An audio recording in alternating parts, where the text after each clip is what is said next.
We will be ready in a second. Mm-hmm. Yeah, we're live. Okay, great. But I don't see speaker view yet. It will come.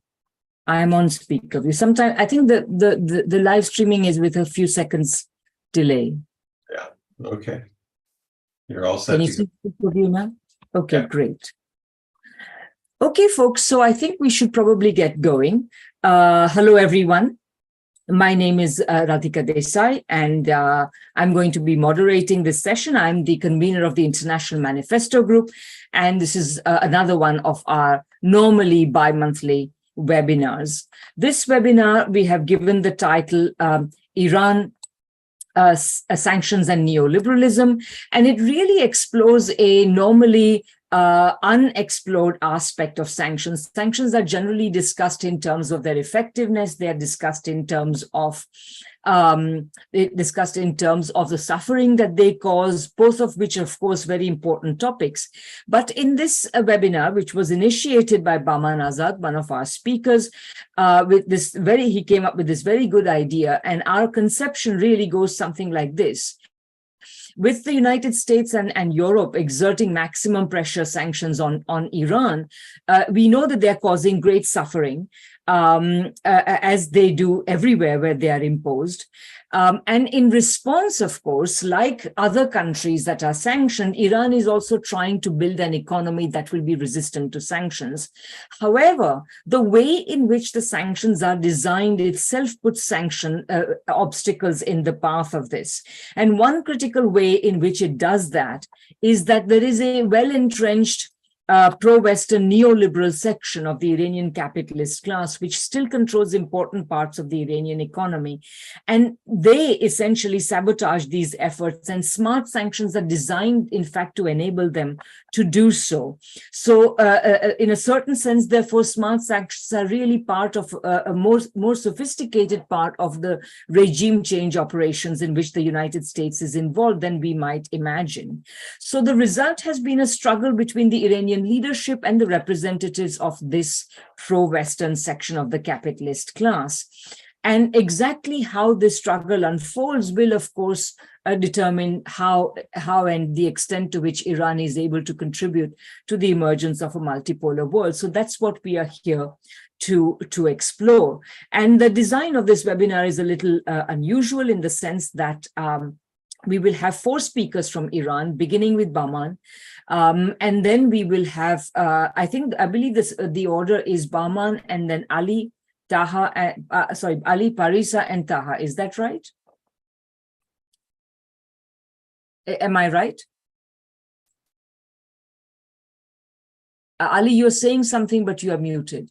I think we're going to start with Taha, and then we go to Parisa, who will join us very shortly. She has some trouble bypassing the filtering in Iran, and then I will be the last one. You will be the last one, my part. But we are going to start with Bahman, aren't we? Yes. Okay, so Bahman, Taha, Parisa, and Ali. Okay, so so we will have each speaker will speak for between 10 and 15 minutes, and then we will have comments from both Michael and myself about how we understand this situation, and then we will open up the seminar to questions from the floor. So why don't we start with Bahman? Bahman, please go ahead. Oh, and let me just quickly introduce you, Bahman. Bahman Azad is an Iranian-American peace activist who's been involved in the struggle for peace and justice in the US and around the world since the 1970s. He's a retired sociology professor, sociology and economics professor, and a representative of the World Peace Council at the United Nations, a member of the Administrative Committee of the United National Anti-War Coalition, or UNAC, as it's popularly known. He also serves as co-chair of the Venezuelan Embassy Protectors Defense Committee in Washington, D.C.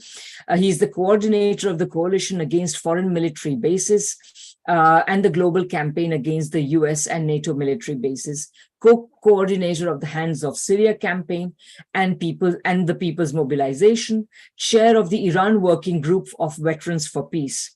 His area of research includes the political economy of capitalism and socialism, and his articles on these subjects have been published in many journals, including Political Affairs, Nature, Society, and Thought. And he is the author of a book called Heroic Struggle, Bitter Defeat, Factors Contributing to the Dismantling of the Socialist State in the USSR, which was published by international publishers in New York.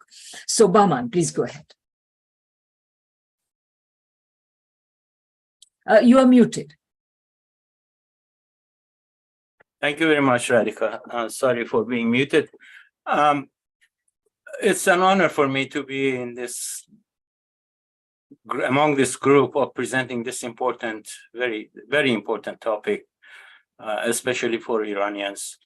I have been charged with opening the whole question and issue and give it a background and a history, so our experts can really deal with the details of the problems that we are facing today.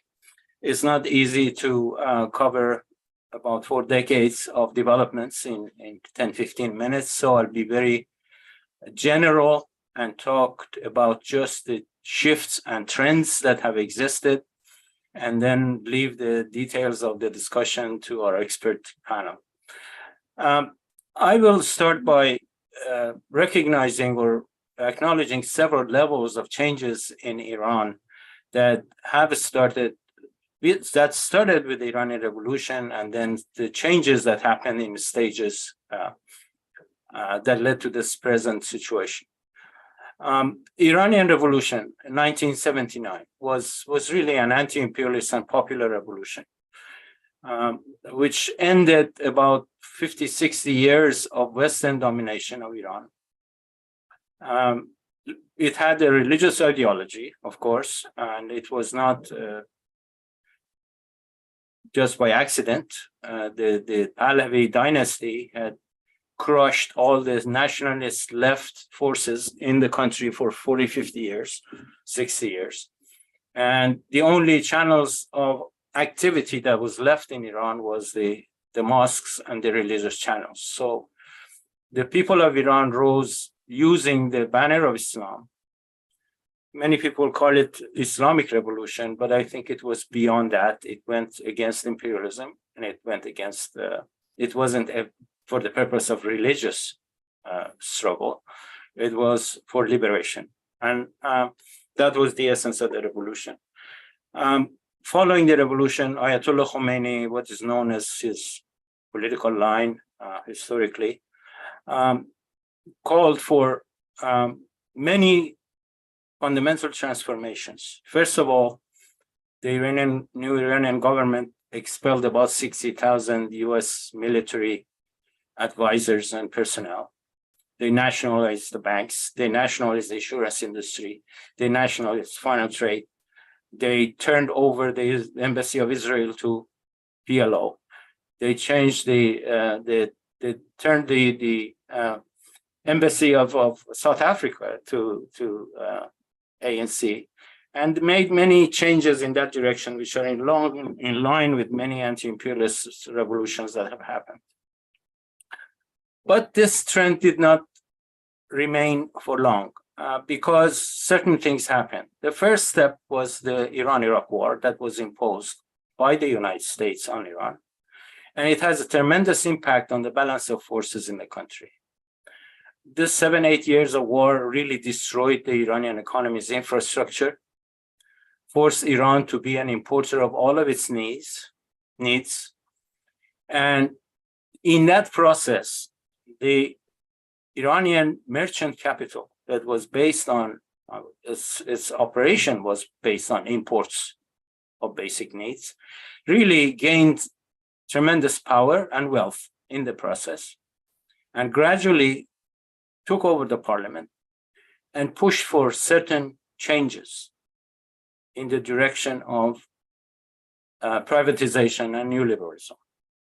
Of course, the whole process started when Rafsanjani became the first president of Iran who moved in the direction of IMF and World Bank. He was president from 1989 to 97.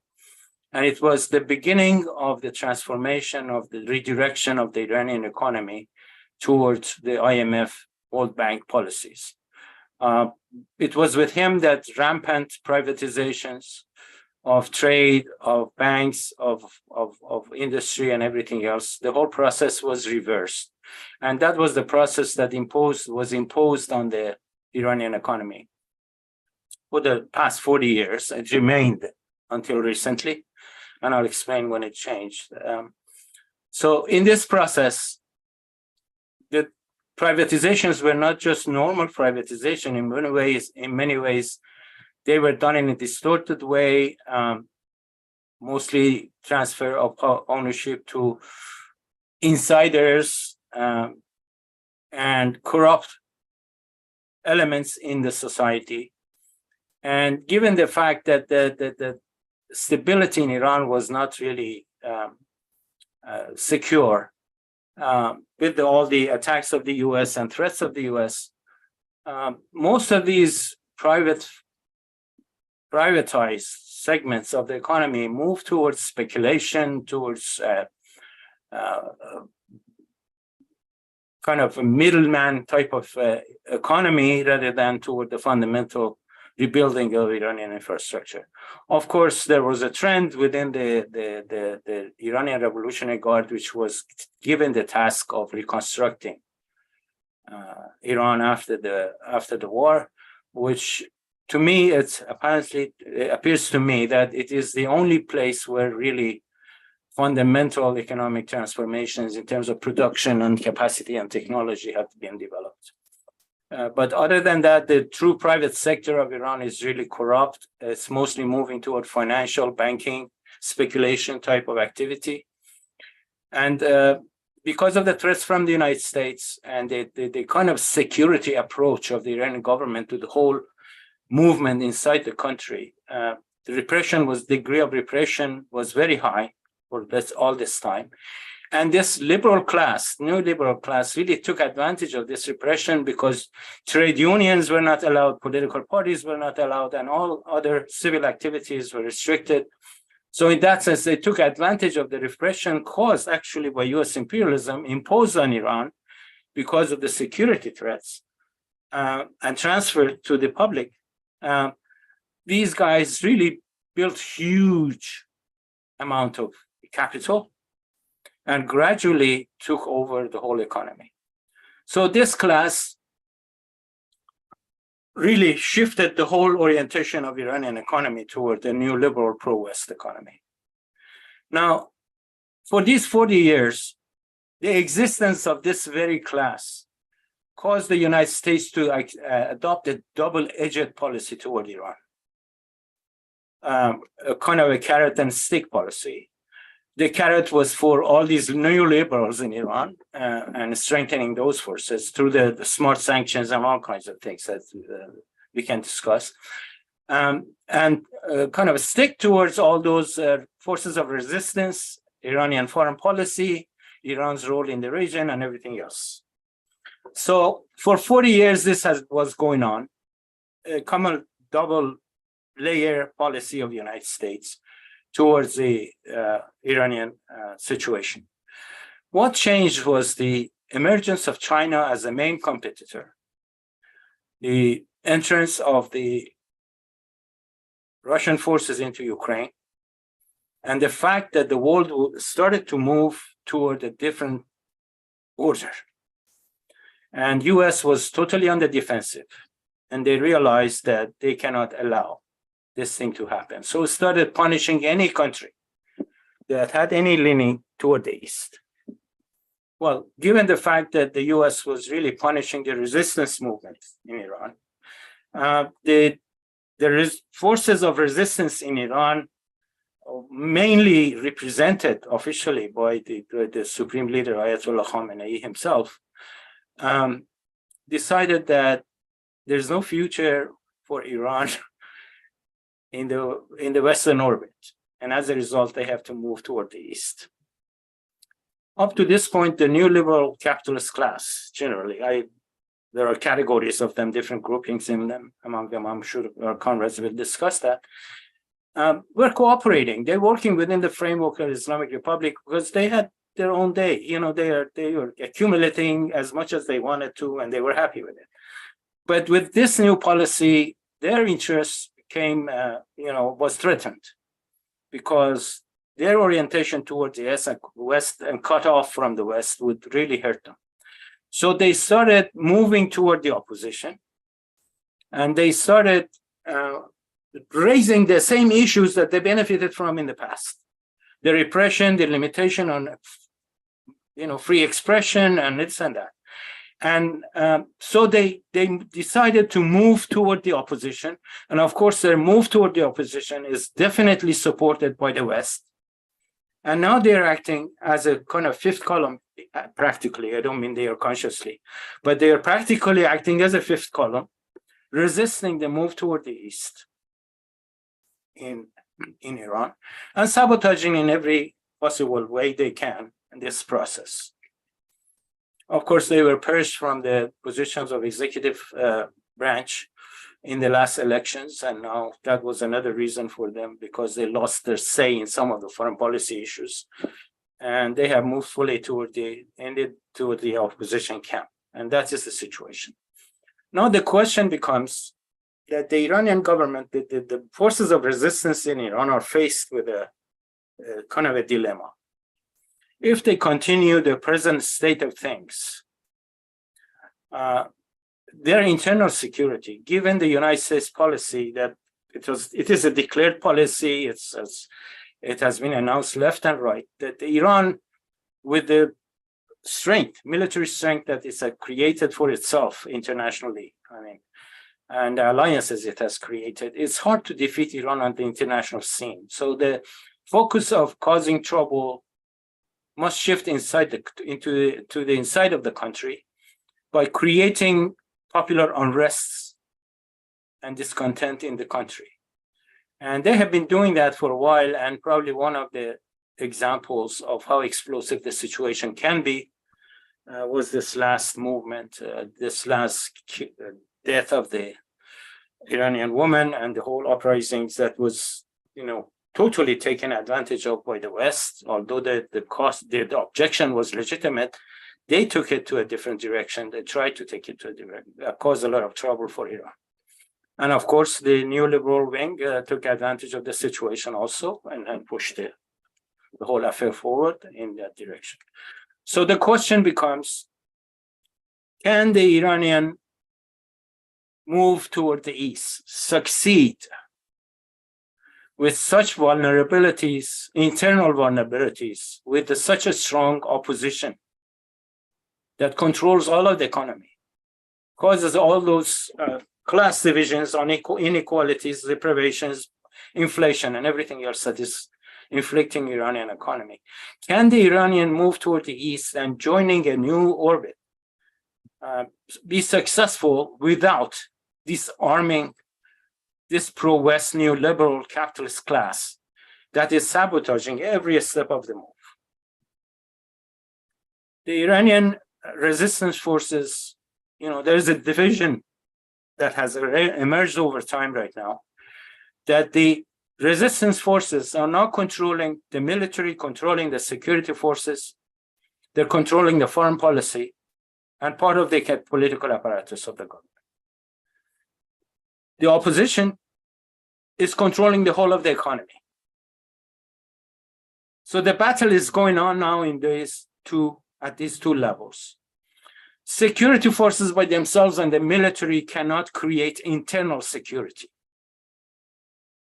That security is being threatened by all the hardship that is being brought to the public and all the discontent that the neoliberal policies are causing.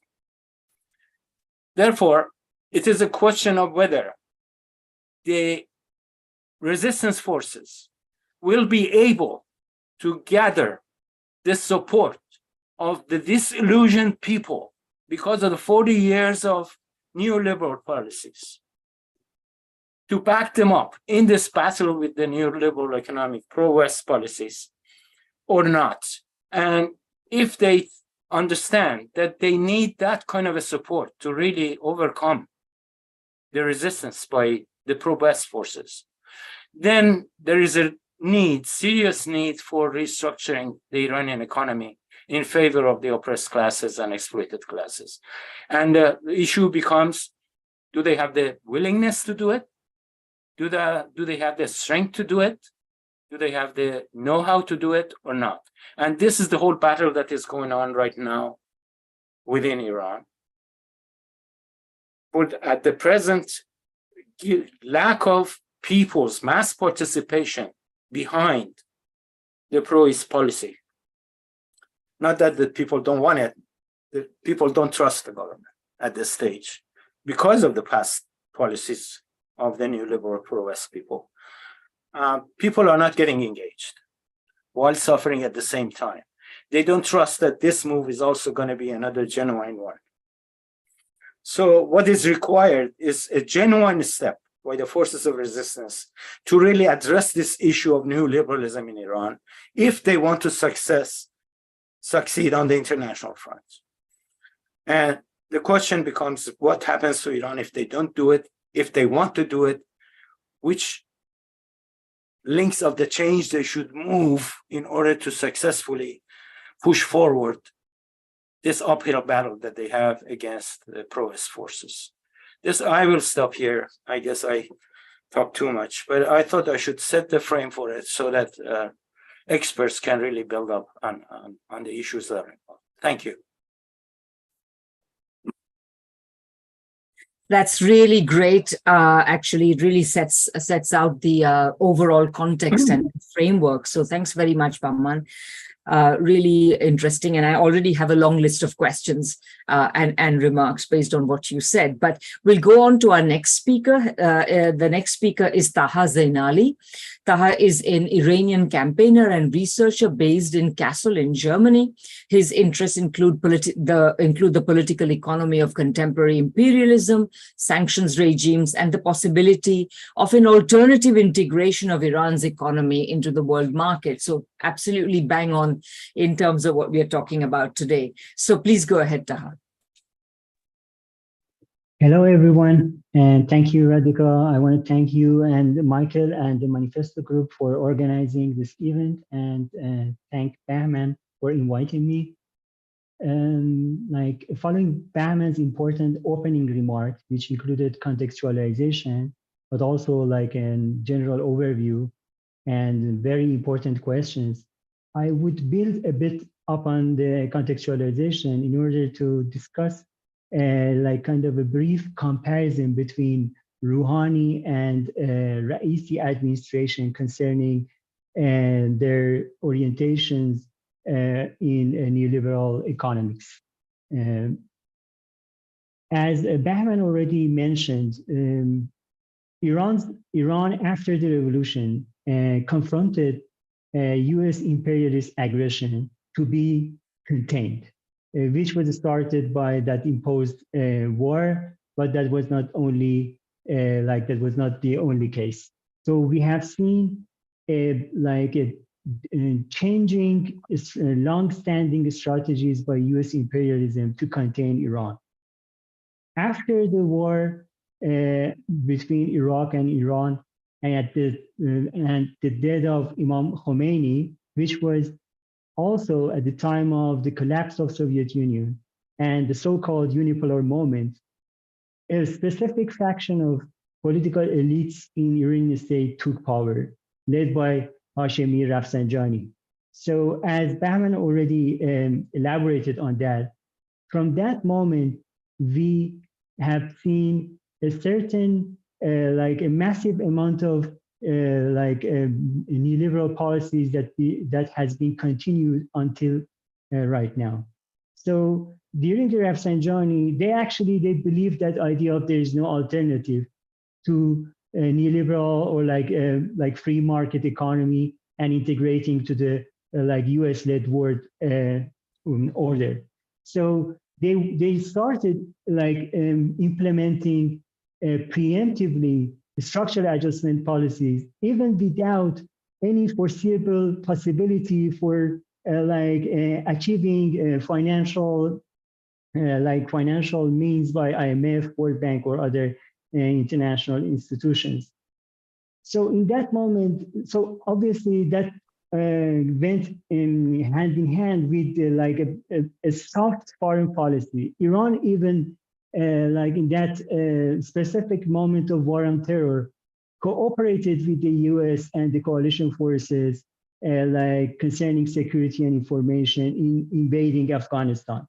However, after that, the response by the Bush administration was that including Iran in axis of evil. So that moment should have been a moment that those illusions must have been disappeared. But that was not the case. Of course, the revolution had like path dependencies. Despite this like radical restructuring of economies, there have been like the continuation of the specific social and economic policies that have been there since revolution and during the war economy, like in the 80s. And there have been a certain like faction inside the state who has been like supporting, resisting US imperialist intervention in the region. So Iran started like intensifying mobilization, supporting and founding and training of resistance forces in the region, which one could say that led to the failure of, like contribute to the failure of US like agenda for remaking Middle East and also US decline of US hegemony. While the tensions and conflicts between Iran and the US imperialism has been intensified since then. So that integration to the world economy, to the like US centered world economy has not been at reach. The implementation of neoliberal policies have been followed by all other administrations, more or less. So what we have seen, I want to like jump like a bit, move quicker towards this like a specific moment of Rouhani era. So we have had like experienced that political unrest in 2009, which intensively like destabilized Iran's domestic politics and provided the possibility for like Obama's administration's like intensification of aggression against Iran. So in that moment, a specific part of the like so-called reformist faction took power led by Rouhani. Rouhani and his counterparts had certain agenda for economic like development in Iran. So in their perspective, the economic recession and hardship was caused by government intervention and exclusion from the world capitalist markets. So from this perspective, the economic problems could not be solved without lifting the sanctions. So for them, like negotiations with the US and lifting the sanctions was the only solution for economic development or dealing with the economic hardships. So this would obviously require like a nuclear deal and like concessions to the like US-led like coalition, and which has, I mean, their agenda achieved a hegemony among all parts of the Iranian elites. So they were like, this idea was the dominant idea. Therefore, they took the power. So they, as like Rouhani himself, like wrote in his book, so he saw a correlation between economic development and political stability. So meaning like maintaining dialogue with the outside world, which means the US, and the neoliberal economics.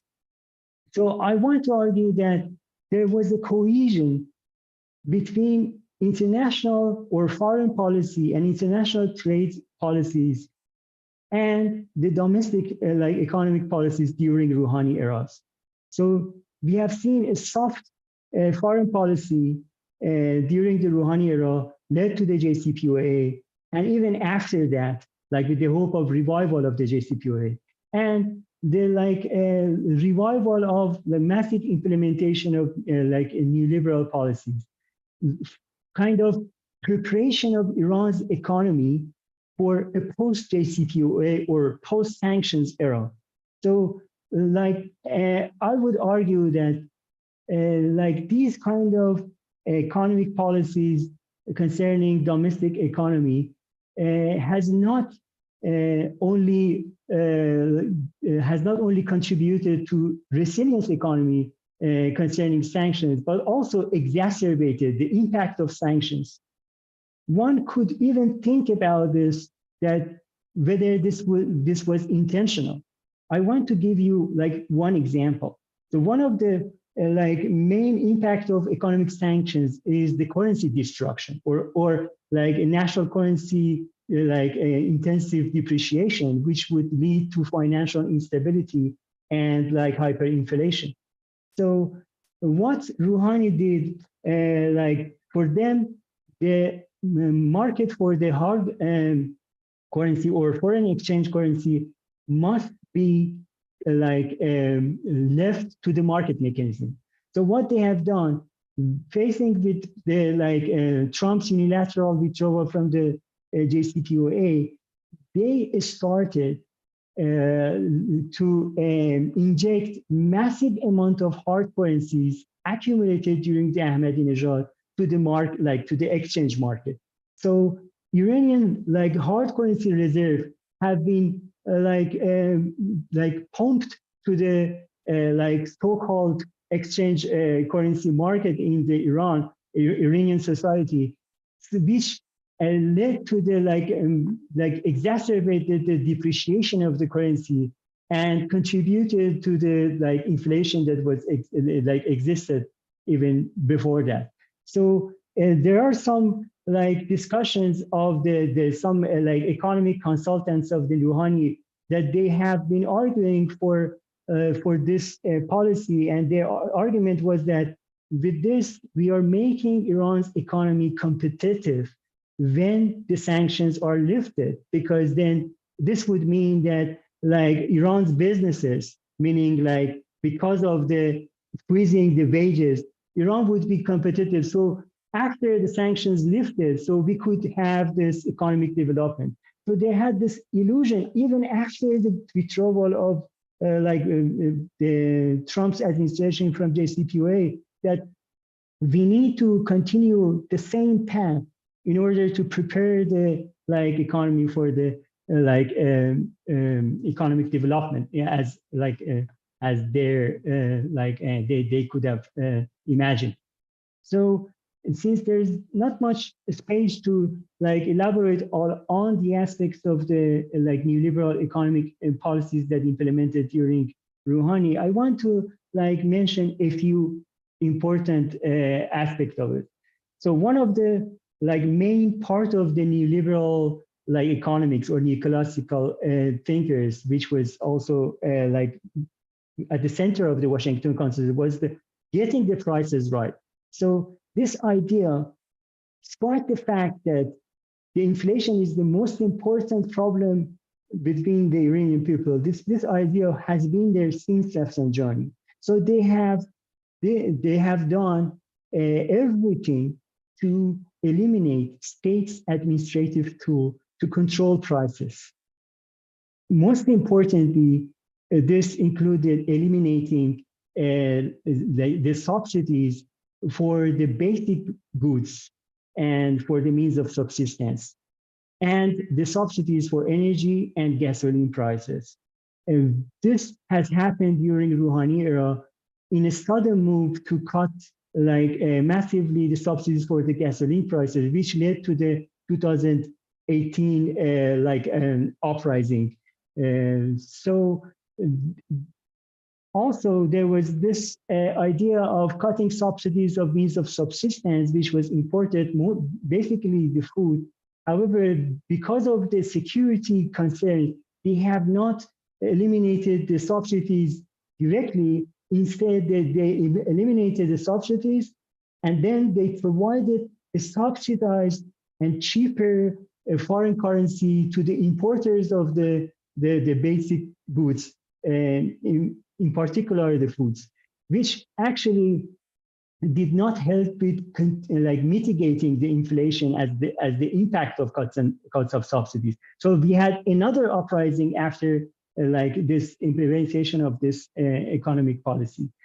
And And during the Rouhani era, as Bahman already mentioned, we have seen the significant growth of commercial banks and their activity in non-banking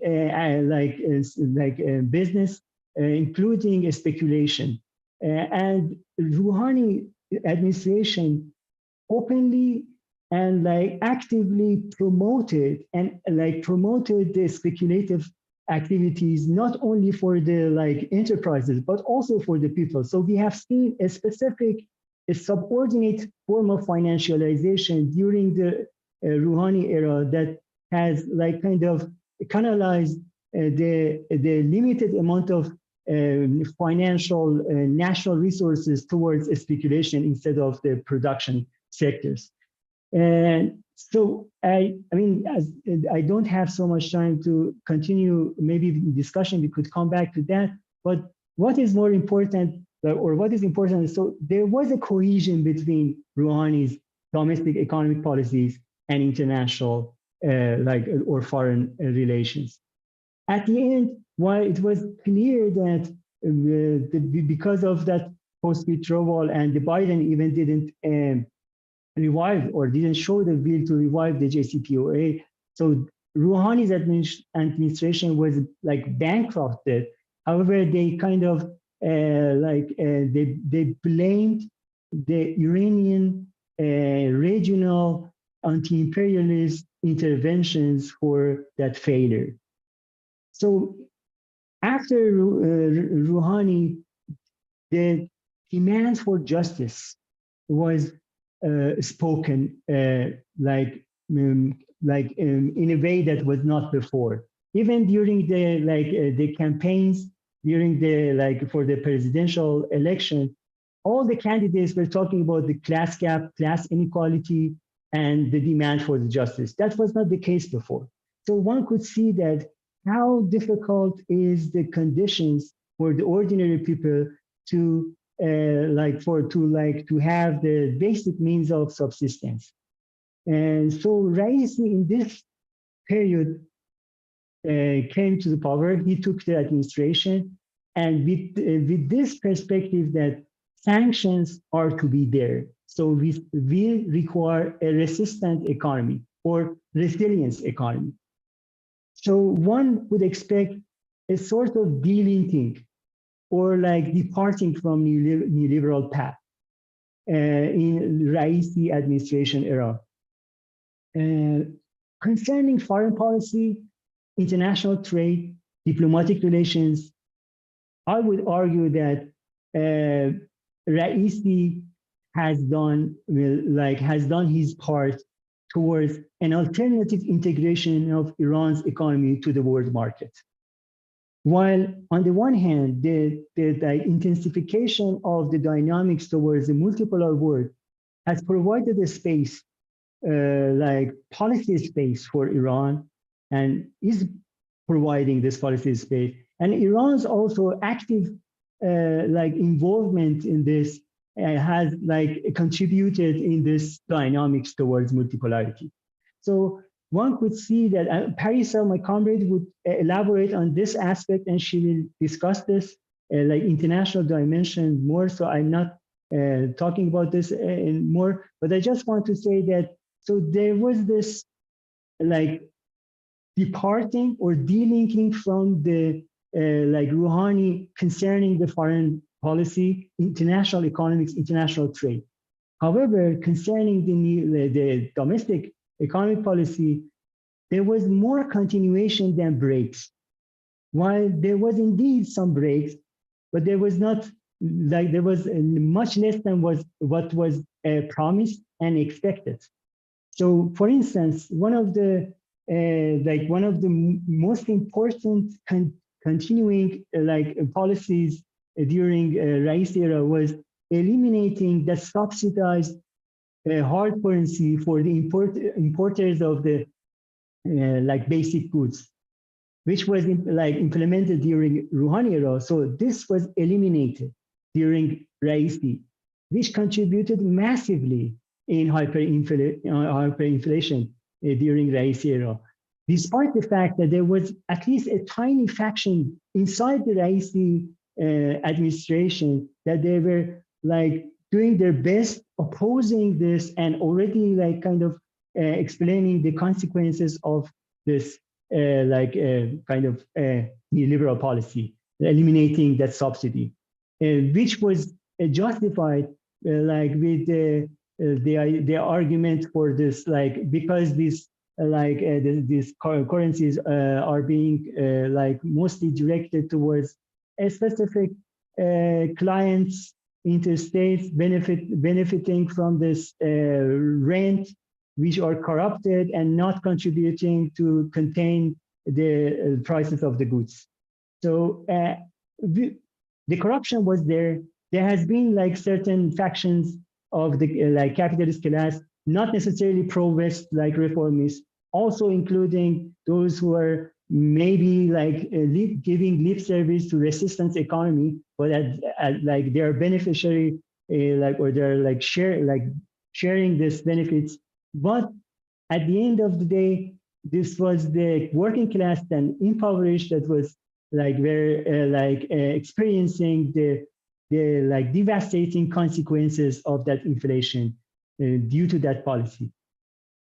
I don't have so much time, but I just want to mention this, that since last year, there has been some changes inside the Raisi administration, which can give some hope.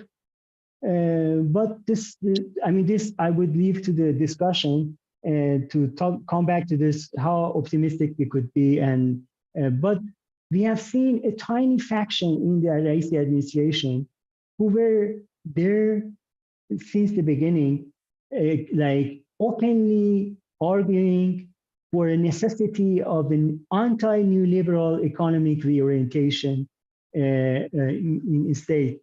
And now they are being a bit more influential. For instance, the head of the central bank, the new head of the central bank, which is a key institution concerning financial instability and instability, is openly anti-neoliberal, and he's someone who's who has contributed a lot in criticizing neoclassical economics. And since he's there, he implemented a specific monetary and currency policies to stabilize the currency prices against the idea of liberating exchange rates prices and leaving it to the market mechanism.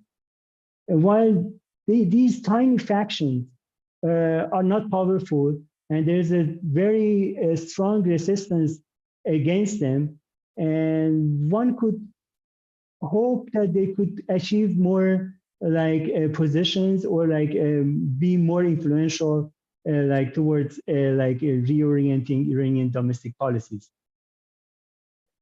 I think I don't have, I'm sorry, you're If you could wrap up soon.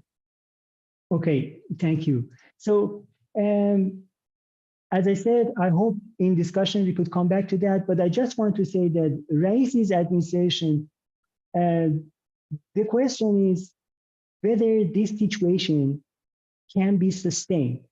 What situation? The idea behind the maximum pressure campaign, which is part of a broader hybrid war against Iran, is to destabilize Iran as to destabilize the whole region we have seen in the last decade. So the idea is that, first of all, because of the economic hardship, Iranian state could be could change its behavior, which was not achieved until now. But the indirect consequence of or maybe more direct consequence of the sanctions are putting more pressures on Iranian people. Majority of Iranian people, specifically working class and impoverished and subordinated classes, and making them or provoking them for a rebellion, which would destabilize the Iranian domestic policies and undermining Iranian leverage, and hopefully, from their perspective, while together with all kinds of sabotage, terror, assassination, and all kinds of intervention, hopefully leading a further destabilization in Iran. While this was not the case until now, this is possible because Iranian people, majority of people, are living under a very hard condition. And one thing that is very important, they see inequality. They see injustices, a specific class, specifically in Iranian capital, in Tehran, one could see in the street. There is a tiny part of this population benefiting from the sanctions, benefiting from the corporation profit, from the inflation, from the asset price inflation, and they have super luxury conditions for life. And the majority who are suffering to even maintain a required calorie or protein for daily life, and for minimum housing or social welfare. So, and one could add to that there is this political will of oppositions utilizing imperialist media and specific anti-regime politics that Bahman also talked about, who are there to instrumentalize and weaponize such a revolt. So this is a necessity that the Raisi administration, even if they don't believe in a justice-oriented economy, for the security and stability, they have start, or they have reorient the economic policies that were there for long. I'm sorry that I talked too much. It's okay. It was very informative. So thank you very much. I think we'll go now to our third speaker. I believe she's here now, Parisa Nasrabadi. She's an Iranian political analyst and researcher based in Tehran. Her research interests include the development of the global South, multipolarity, security policies, and the history of imperialism in West Asia. So Parisa, please go ahead. Hello, everyone. I'm very honored to be here and apologize for being late. Some minutes, as you may know, I'm in Iran and we experienced some troubles regarding the internet. So I just want to start my speech with some few words about the real changes that happened during the last 2 years in the whole world. It has been a real tectonic shift in international political and business relations since the Ukraine war began. So the West, the whole transatlantic bloc headed by the United States, has been imposed sanctions on many countries to isolate them internationally and cripple their economy, such as Russia, but Russia will not be the last one, as Iran was not the last. So, you know that actually, as Bahman said and Taha also explained, since the 1979 revolution, the essence of Iran's foreign policy, Iran's approach to international order, has been based on specific principles and values against the imperialist governments. And this enmity of imperialist bloc first manifested itself in the form of military war and then in the form of economic war, namely sanctions, to pressure Iran to either change its behavior or the whole regime would be changed gradually by collapsing through the domestic wars or suddenly by a coup or color revolution or so on.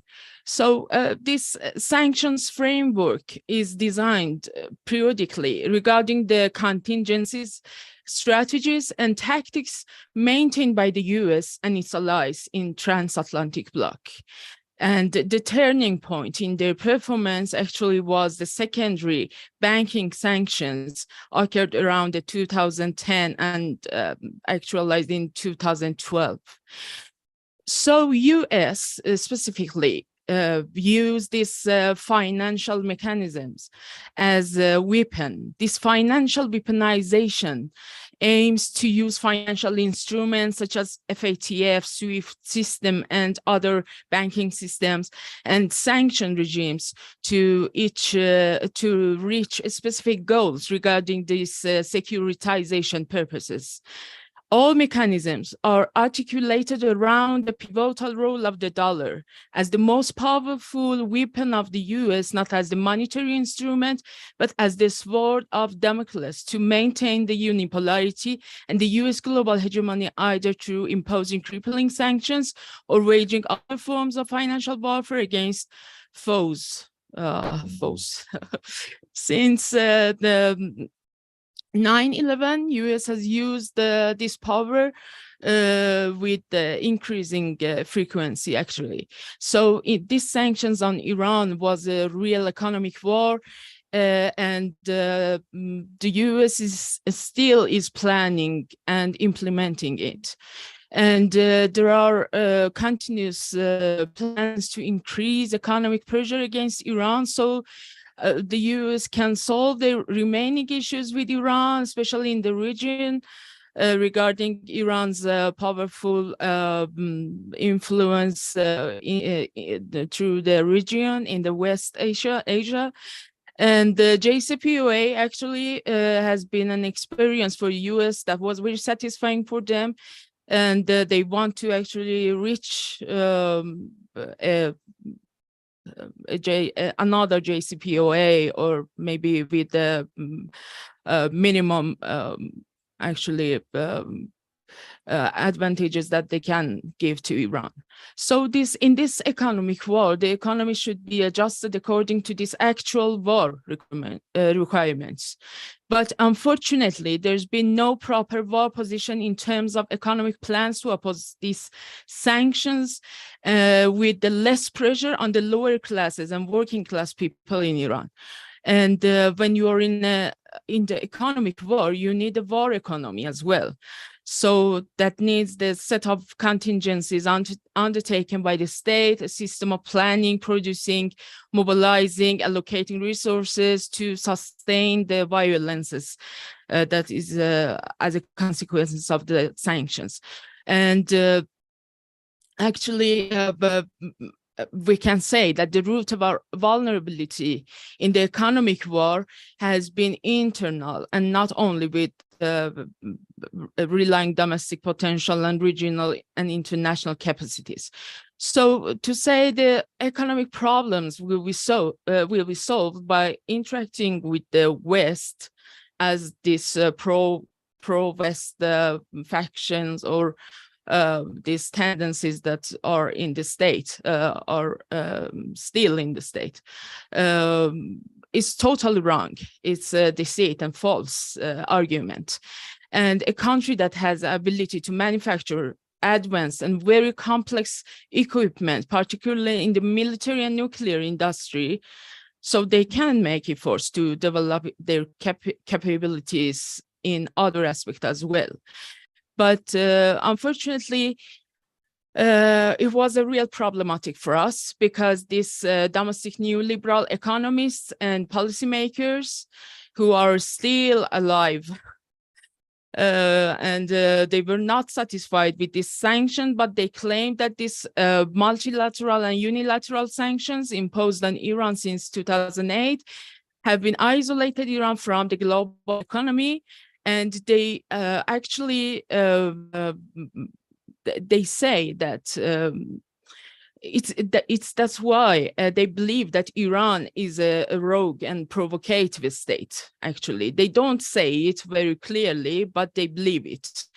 And they believe that Iran is not a regular and normal one. So Iran should compromise with the West and stop all nuclear or missile program which may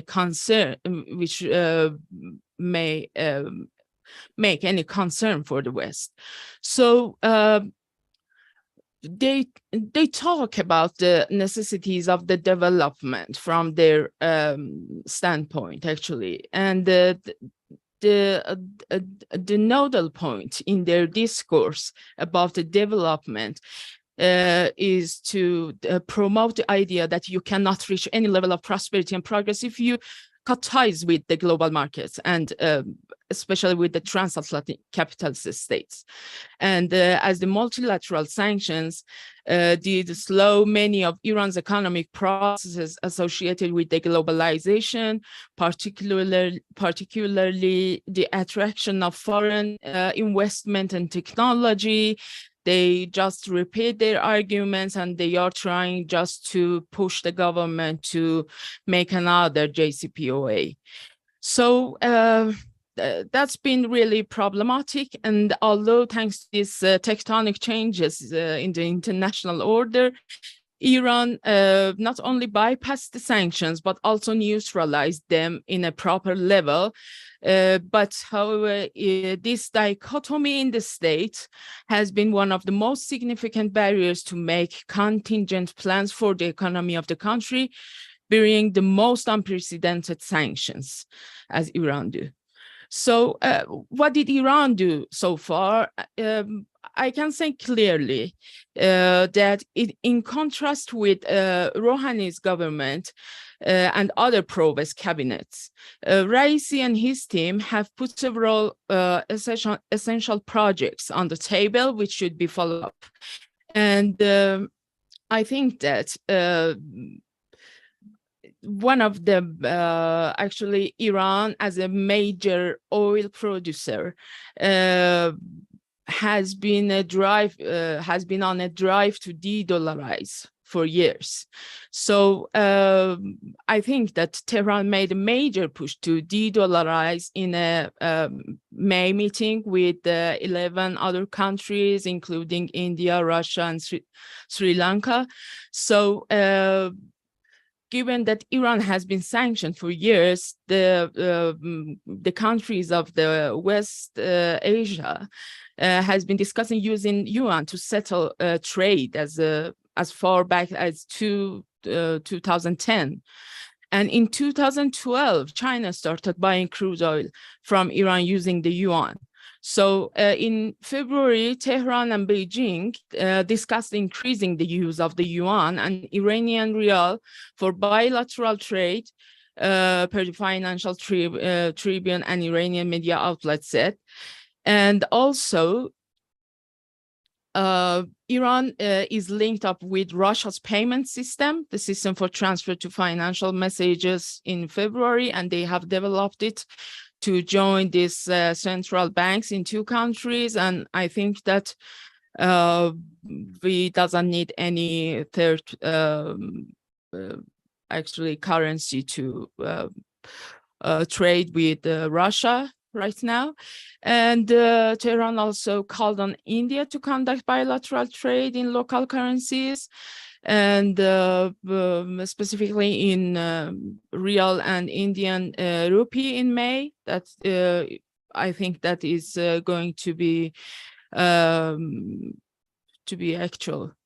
So, but I think that there is many efforts by countries like Iran, Russia, and China who do not want to use this SWIFT system, and they can actually bypass it through making a new exchanging system. So Russia has reoriented his entire economic and political focus toward the countries in Eurasia. And I think that Iran should do the same. That's a very good model for Iran as well.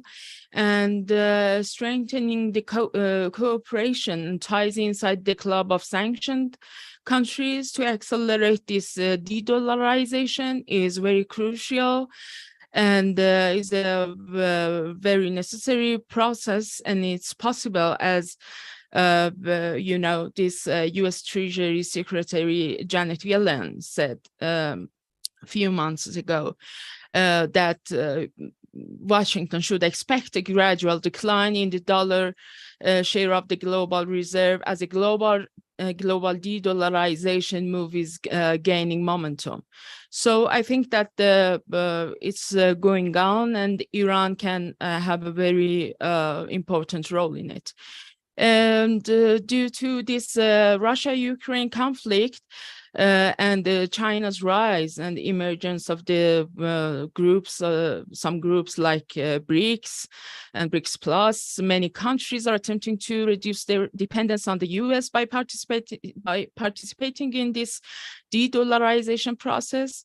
And there is also very important for the countries like Iran to increase joint efforts to reduce economic dependence on oil revenue and bolstering the resistance of the respective economies against this imperialist system, and to overcome the sanctions, as the Raisi also repeated in different conference with South American countries, in the Africa with the African countries. So I think that is a very hopeful process, and it's going on. And I hope that we can overcome to this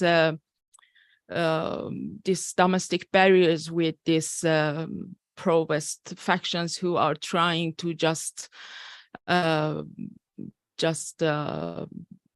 stop these processes, which is very helpful for us. Thank you very much.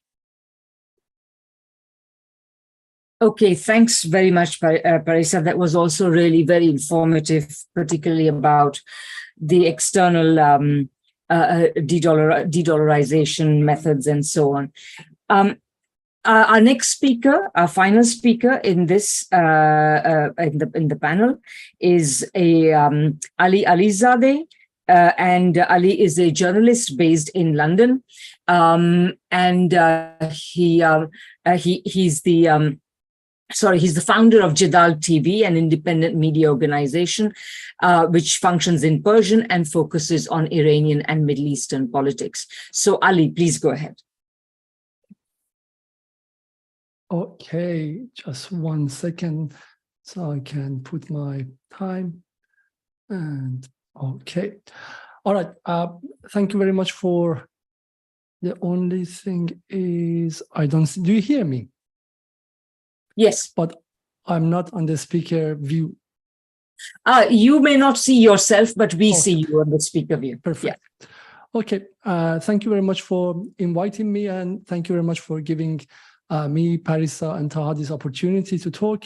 I want to apologize in advance if my the points I'm going to say are not going to be very coherent. I haven't slept much in the last 4 days due to covering the situation or the atrocities in Gaza Strip. Day and night, we've had 2 or 3 kind of program a day as a small team, and it's been like very, very difficult. So please apologize, but I will try to give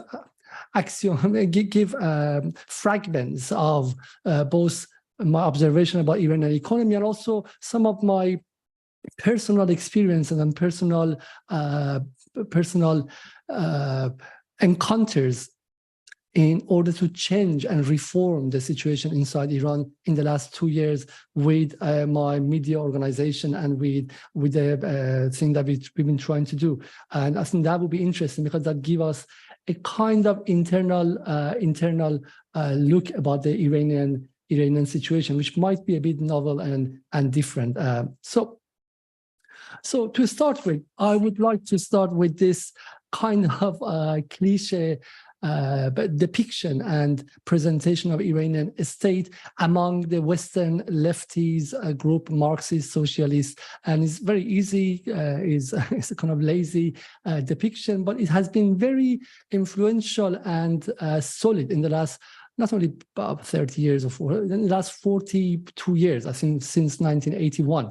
And that's the fact that Iranian revolution was defeated. These mullahs are a bunch of backward, retroactive, capitalistic group which have started a form of primitive accumulation, and so they are in the kind of in the business of plundering the national resources of the country. And when you say, but look at that, they are fighting against America and they're at least fighting against imperialism in the region, and say, no, they have brought America into the region. They have doubled and multiplied the sale of weapons to the Arab Gulf countries in the fear of Iran, etc. And so that conversation stays there. But I would like to say that Iranian regime, or Iranian state, as I call it, it's a hybrid state with many factions inside it, which is normal and customary for any post-revolutionary situation. It has both revolutionary aspect and counter-revolutionary. It has like complexities and contradictions that if you do not understand it, you will go for very, very wrong situation. The same way that Marxists in the 80s, kind of wholeheartedly all the way to 1987, supported Saddam, or at least by staying kind of unbiased. Actually, the state silence in the atrocities that Saddam did with the help of the Western governments, including chemical bombs on the Iranian people and civilians, and they said nothing, and they made that mistake.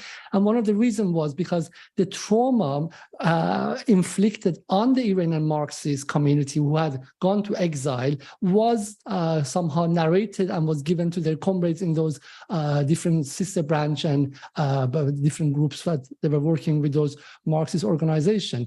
We are very sorry about all that traumas. I'm coming from that kind of background, my father. But however, if you would look at the bigger picture, even back in the 80s, you could not miss the anti-imperialist function of Iranian state in the region. So let's go back to this hybrid situation, and I'll give you a few examples of understanding how hybrid it is. And it's not the rosiest story of the kind of neoliberal state with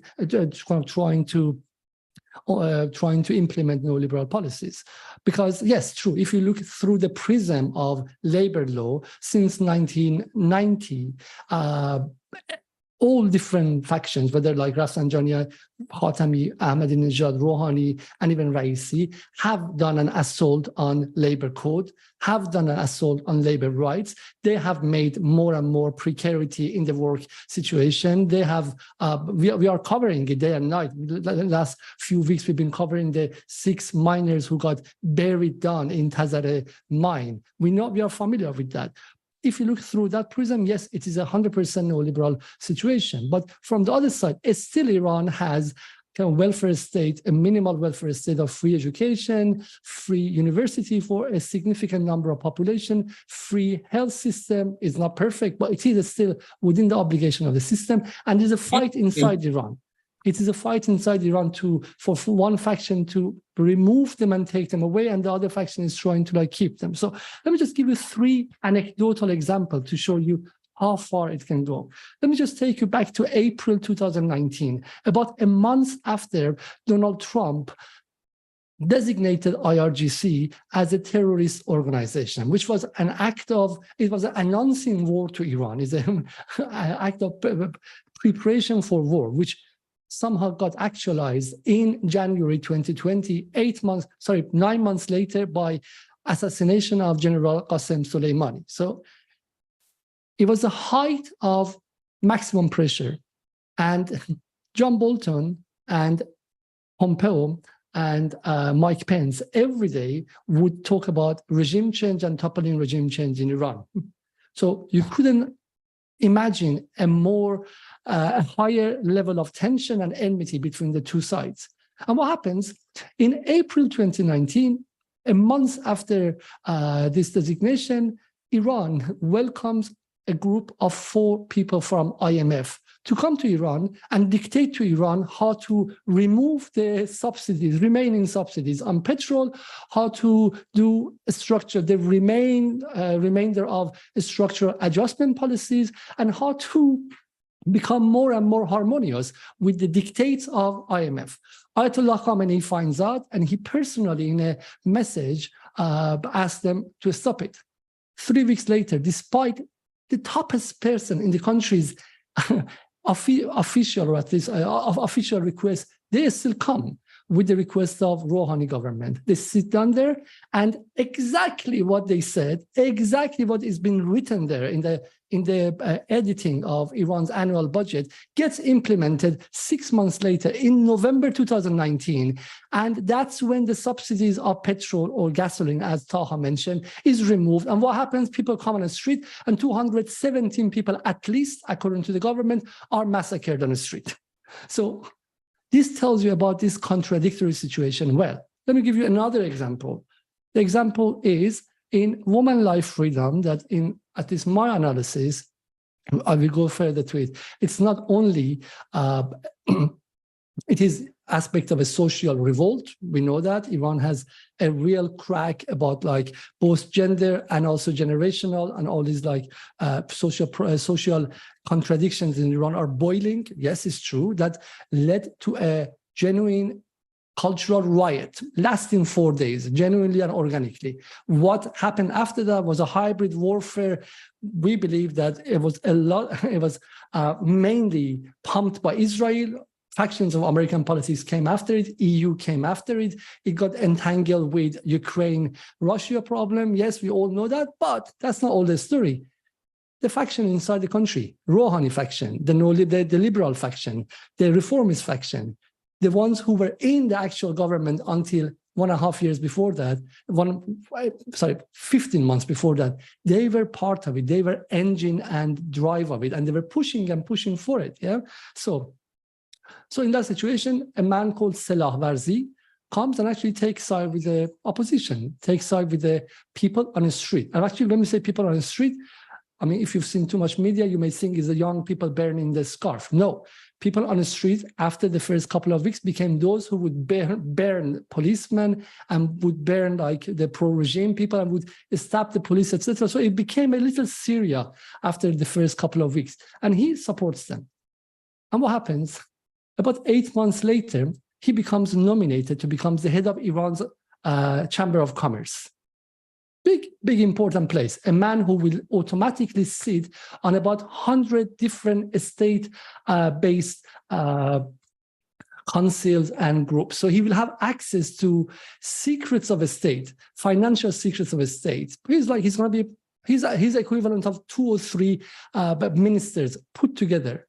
And so the pro-Khamenei and pro-IRGC and like the more revolutionary faction come and oppose him. They say he's been 8 months ago almost like indirectly asking for regime change, and the factions get into this competition and rivalry. It takes 1.5 months, and who win? Mr. Salah Warzi. He is not the official head of Iran's Chamber of Commerce. That tells you the balance of forces in Iran, and that tells you that yes, Khamenei is being depicted as a dictator, as an omnipotent person with all the power in his hand, and the IRGC as this like really demons who run everything and who run the underground economy, but they couldn't even move the head of Iran's Chamber of Commerce. That tells you that the factional infighting is much more serious than you think. Let me give you another example. Since 2013, when Hassan Rouhani became president of Iran, and Iran immediately sat on the negotiation table with John Kerry and Obama for JCPOA. One of the demands of the reformist liberal faction was for Iran to join FATF. You know FATF better than me. Yeah. FATF is the financial body for transparency and fighting against money laundering. It's called the Financial Action Task Force, FATF. And it's one of the biggest weapons of American monetary imperialism. I mean, you can't get bigger than that. It looks so from London, if I send $100 to my brother in Tehran, that has to be monitored by FATF. And if my brother sends $50 back, it has to be monitored by FATF. We are already monitored enough. So if you help my TV, and you send me like $10 on PayPal and you say, thanks for your work on Iran, that money is already blocked because of the use of the word Iran. So it's already been sanctioned, affected everything. So the actual Iranian government in the office, who is trying to undo the effect of sanction by negotiation, at the same time is asking for the biggest American weapon to be implemented to Iran. This is like crazy. So it's like two actions at the same time, one of them undoing the other one. So for about 8 years during Rouhani, these two factions are fighting with each other. And one faction says, listen, I mean, people as big as Richard Nephew or like the head of like American like Treasury have officially and clearly have said that like Samuel Cohen, for example, has said that, and he was like, I think he was in the CIA and he was like in Treasury, etc. And also Marshall Billingsley, they all have said that FATF will stop Iran and Russia and all these countries to deal with sanctions in any way. So they all have mentioned it as a kind of weapon. And then the faction, the liberals really wanted it. And they believed that that was the only solution to resolve Iran's economic problem. So these three stories are telling you that the fight between the two factions are real and it's not very easy. So let me just go further. And another example is from 2010 that Khamenei sensed and smelled that sanctions are coming.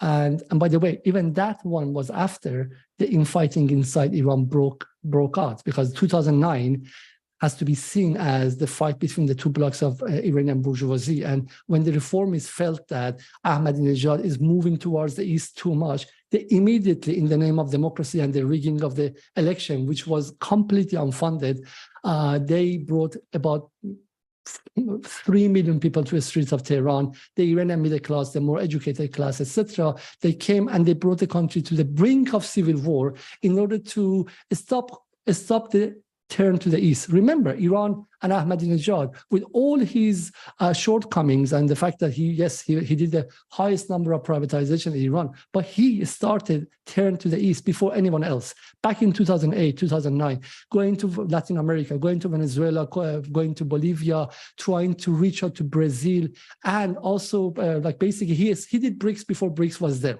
so to some extent, yeah, and he was trying to do moving towards de-dollarization. And that's exactly when they brought people on the street and that stopped him. So Ahmadinejad for the second 4 years was completely defunct and useless. Yeah. So in 2010, Khamenei smells the sanctions are coming. And what does he do? He goes for resilient economy. He calls every single year, is a tradition that they call the year, they give it a motto, a slogan. He calls every year resilient economy. And not only becomes more resilient, it becomes deeper and deeper sunk in the dollar system, yeah? In the dollar system. Why is it so? I think it's very deep. It's rooted in the fact that Iranian merchant bourgeoisie from 19th century had found its place in the global division of labor, was selling like raw material to imperialism, and it has like the interest groups, and it's very difficult to change it now, yeah? And there are many stakeholders. So it's not for me to sit down in London and say, oh, you have to move towards resilient economy. The stakeholders are so powerful that they can make another woman life freedom, they can make another 2009, or they can bring the country into another 2019 petrol riots, yeah, and destabilize the country. So what we are saying here now, we are saying what Raisi has done. But before that, let me just give you a few examples. One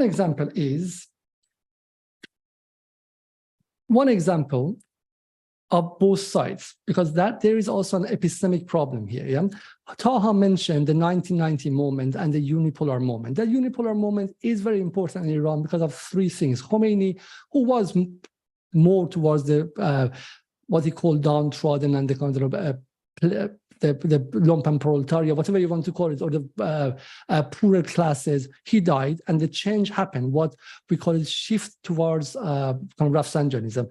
Soviet Union collapsed, and that was big, even for Islamists who had fought with lefties and Marxists as rival, suddenly saw that this whole thing collapsed, and that really produced an ideological vacuum for everyone. And also, they had a massacre of about 4,000 mujahideen and lefties, and I think they deprived themselves of kind of interlocutors who, even though they were sided by the regime, but they would energize the discourse. So they were left with liberal after liberal after liberal. If you go to Tehran streets, when I was there in 1990s, and much more today. 95% of books there are about the series on dictators, Fidel Castro dictator, Chavez dictator, the only one there to say Khamenei dictator. So if you go there, you think you are in Washington. Yeah, it's unbelievable how they managed to monopolize the discourse. Yeah, so that's from 1990.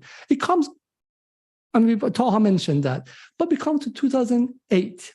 Within Ahmadinejad, something happened amazingly, and we uncovered this in Jadal. And that was a moment that they decided to de-dollarize the internal domestic economic relations.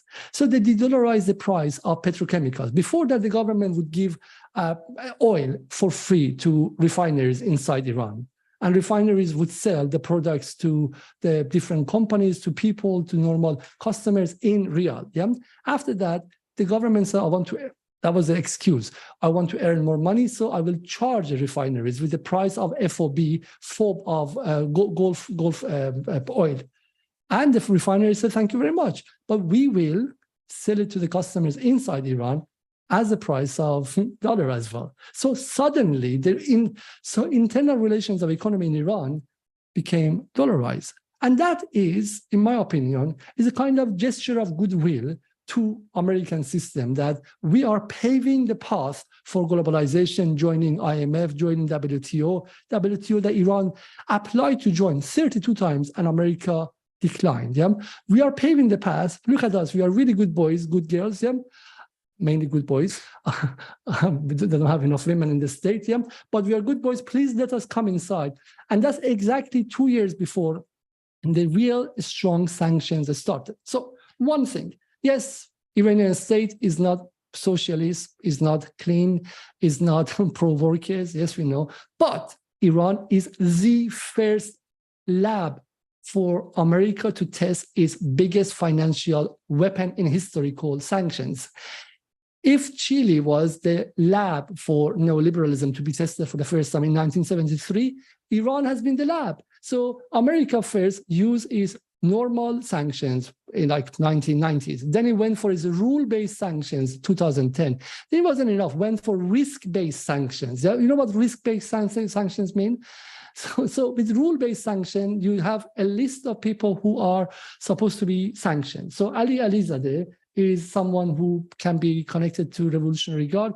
Let us sanction him. But with risk-based sanctions, you leave this to the shoulders of the bank. So HSBC has to find out whether Ali Alizadeh is IRGC, or maybe his friends are IRGC, or maybe he's selling something to IRGC. So it's almost like it's not secondary and thirdly, etc. So the banks would not work with me because they think it's not worth it. It's not worth it. Yeah. So the risk is not worth it. But that's not happen automatically. Between 24th of November 2013 and 24th of July 2015, between Geneva Agreement, primary agreement between Iran and US for the nuclear deal, and when it was actually agreed and agreed by the different sides, $15 billion of fines was imposed by US Treasury to different banks, including BNP in France, HSBC. One of the biggest one actually was that's what BNP Paribas got $8.9 billion of fines, yeah? And that suddenly scared everyone to work with Iran. So sanctions became more and more smart. Just between 2019 and 2021, SWIFT has become more smart, and they have added something to SWIFT called I think sanction monitoring, yeah, sanction monitoring. So even for SWIFT, any transfer of money from here to there, it has to go through different possibilities and probabilities of sanctions. So if I'm a bank in London, or if I'm a bank in New York, and I want to work with a company in Malaysia, I have to look and use different algorithms that this company 1% may work with an Iranian company which is connected to IRGC, and that's enough for US Treasury to put sanctions on me, and I don't want it, because yes, if I do this deal, I may win 100 million, but if I lose, I will lose 1 billion. So end of it, yeah, end of it. So having said that, this ideological factional infighting in Iran is true, is real, is very powerful. It has brought the country to the brink of dissolution and implosion of a state a few times in 90s, in 2009, in 2019, and even in Women Life Freedom, we saw part of it. Yeah? So Rouhani, in order just to get a taste of how Rouhani truly, ideologically, not only believed in normalization of relation with the West, he believed that in order to do so, we have to break any form of bridge with the Eastern countries.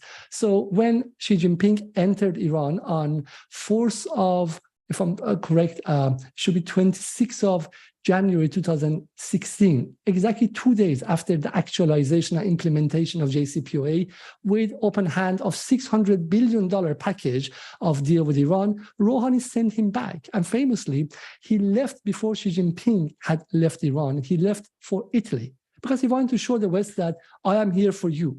So Rouhani in 2016 and 2018 sold 62 tons of Iranian gold assets involved in central bank, exactly when Turkey, Russia, and everyone else was buying gold to prepare themselves for the de-dollarization. He emptied central bank from gold. He emptied another $30 billion of Iranian assets from central bank, distributing it to middle class to keep them quiet between 2016 and 2018, exactly when the JCPOA not only had come to fruition, had not come to fruition, and its emptiness was becoming visible, but Trump was threatening every day that I will tear it apart. Yeah? So in order to keep people quiet, after that, what did he do? 2018, when the first round of riots started in 1st of January 2018, instead of immediately going for resilient economy, he waited for instex, an empty promise by EU and the Troika to allow some form of transfer of money to Iran instead of like JCPOA and SWIFT. How much was transferred? Apparently, allegedly, was $5 million. So instead of billions and billions of dollars being given to Iran, $5 million. Yeah, so it was a joke. Yeah, so that's why, in a sense, only since the coming of Raisi, Iran has started to delink itself from JCPOA and from that narrative, and it started to remove the ropes of the strangulation that America put on Iran, and one important faction in Iran with roots in bourgeoisie, in bureaucracy, in technocracy, in the actual population and middle class, educated class, and also in every corner of the regime. So Iranian regime is like, I'm a principalist, but my sister has married a reformist, and that one's husband is like in IRGC, but then his son is in Canada and wants dollars. So it's a hybrid system of the families who all in the last 45 years have come through a very complicated narrative of development. So when we say this is not like part of Tehran is principalist and part of Tehran is reformist and part of Tehran is regime changer, they're all mixed up. So let's just keep that one in mind. But look at here, since Raisi has come, with all the difficulty, he has done few things in order to open this deadlock. One, he delink Iran from negotiation. So if you would go to Tehran in 2014, 15, 16, every taxi driver would talk about what Zarif said yesterday to John Kerry. So the price of dollar in Tehran, the price of metal, the price of the money that your plumber would ask you to repair something, everything depended on these sanctions and this waiting, endless, eternal waiting for Godot. That has been deconditioned and now is like unconditioned. Second thing is, Raisi opened towards Russia and China. You think it's easy, why don't they go there? It's not easy because Chamber of Commerce, all these like important economic things, they can stop you. But I think both, as other people said, the Ukrainian war accelerated a possibility for Iran. So back in 2022, I interviewed an important Iranian liberal economist, and I told him, what about de-dollarization? He said, you are delusional. De-dollarization will happen, but not before 2045. So you and the Hezbollah faction are looking for de-dollarization as an immediate solution to the very painful problems of today. That's not going to be a problem. That's 2045. So you are delusional. Now, with Ukraine, things have changed. Entering Shanghai, entering BRICS has changed things. In 2021, when we would turn to the east, we would call the stooges of regime on payroll. Now, the liberal faction is slowly, in order to fight with us, has to adopt part of our discourse and language. So they say, oh, corridors are good, but you will not get the best corridor if you don't normalize relationship with the West. They don't say corridors are delusional.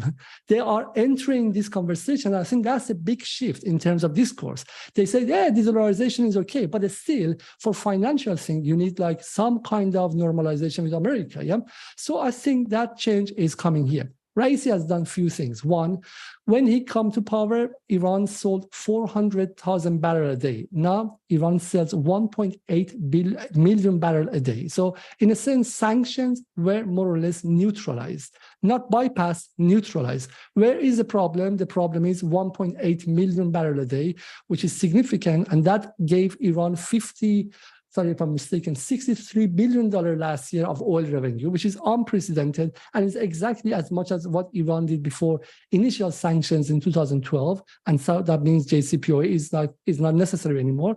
And plus $52 billion of Iran's non-oil exports, steel, different metals, petrochemical things, yeah? 52 billion. So Iran exported $113 billion this year, which they say is the highest number since 2,500 years ago. Yeah. So in a sense, you can see how Iran is becoming more or less independent without sanction. Where does the problem lie? This money doesn't come inside Iran because this money has to come through the channels to financial channels. And still the US dollar U-turn doesn't allow any exchange of money to Iran. Iran buys in yuan, but then yuan has to be converted to Emirates dirham, and that's where FATF comes, American Treasury comes, and that's the problem. So the problem goes to, this is called trustees. This very complicated network of Iranian trustees across the world, in Thailand, in Singapore, in Malaysia, mainly in Dubai and other places in Iraq, yeah. Money stays there, and when you want to import something, money goes from there. So if Iran exports, money doesn't come inside Iran, money stays outside, and then when you want to import, money goes. And that has allowed the Iranian, especially Iranian oligarchy, a very powerful stance over the state. So we in Jadal, we've been trying to fight to keep the price of dollar in Iran low, because we believe that if the dollar gets 10% more expensive, the inflation becomes 10% more, as easy as that, yeah? And then we didn't manage because the oligarchy says, I will not bring back the dollars inside Iran. And once we managed for Ayatollah Khamenei to intervene and said, you are not allowed to price dollar in a kind of free-floating way, they said, it's not up to us. OFAC is watching us. Ali, I should like you should wrap up soon. Yeah. I will wrap up, yeah? CIA is watching us. So they always come with the excuse that because of sanctions, our hands are tied, yeah? So that's the problem. Part of the sanctions have been resolved. Iran is exporting what it wants because of the relative decline of America, but it's still, as long as Iran doesn't create alternative financial situations, the problem will be the same. With Russia, Iran has managed to directly do something which has replaced SWIFT system called Mir Shetab. With China, it still haven't managed to do so. So in order to wrap up, one thing I would say, right now, Iran is in the middle of a war because sanctions are siege. Sanctions are siege, and Iran as a country under siege for the last 10, 15 years is trying to open the siege, yeah? So maybe inside the siege, there are neoliberal relations. There's no doubt, yeah? But there's a bigger story happening. The move towards multipolarity will significantly allow Iran and allow the state to afford more social welfare and other things. And this is definitely without any doubt, the absolutely necessary condition for any form of social welfare and labor rights. On the sanction, you cannot do anything. However, of course, it's not sufficient. and you need other forms of internal struggle and other things to do so. But anyone who doesn't see this war, this attempt to do so, I think is really standing with imperialism, end of the story. And one last sentence, this horizon open with Ukraine war and also with the BRICS and Shanghai and other things is something which would be unimaginable 10 years ago. But this historical moment is a new and novel moment, which is allowing a country like Iran with a relatively medium-sized economy to stand to America. And I think we should help Iran. Okay, thank you so much. That's really absolutely fascinating. That's why I couldn't bring myself to interrupt you earlier. But thank you very much. And we will now go to Michael Hudson, who, as most of you will know, Michael Hudson is a very well-known commentator on economic issues, financial issues, particularly the role of the US, the dollar, etc. And we've agreed that Michael will provide some comments. So please go ahead, Michael. Well, I'm certainly not a commentator on Iranian policy, and I haven't followed it, but I've learned a lot about the internal economy today. What I have followed is how the US sanctions and the war against Russia and China is breaking the whole world into two different parts. And the question that I can talk about is how Iran can relate to this global fracture that's occurring right now. And essentially, the whole aim of not only Iran, but other countries that are put in its same position is how do they resist the US aim of sanctions, which is to prevent countries from following any policy that does not enable US and NATO, British investors to dominate them.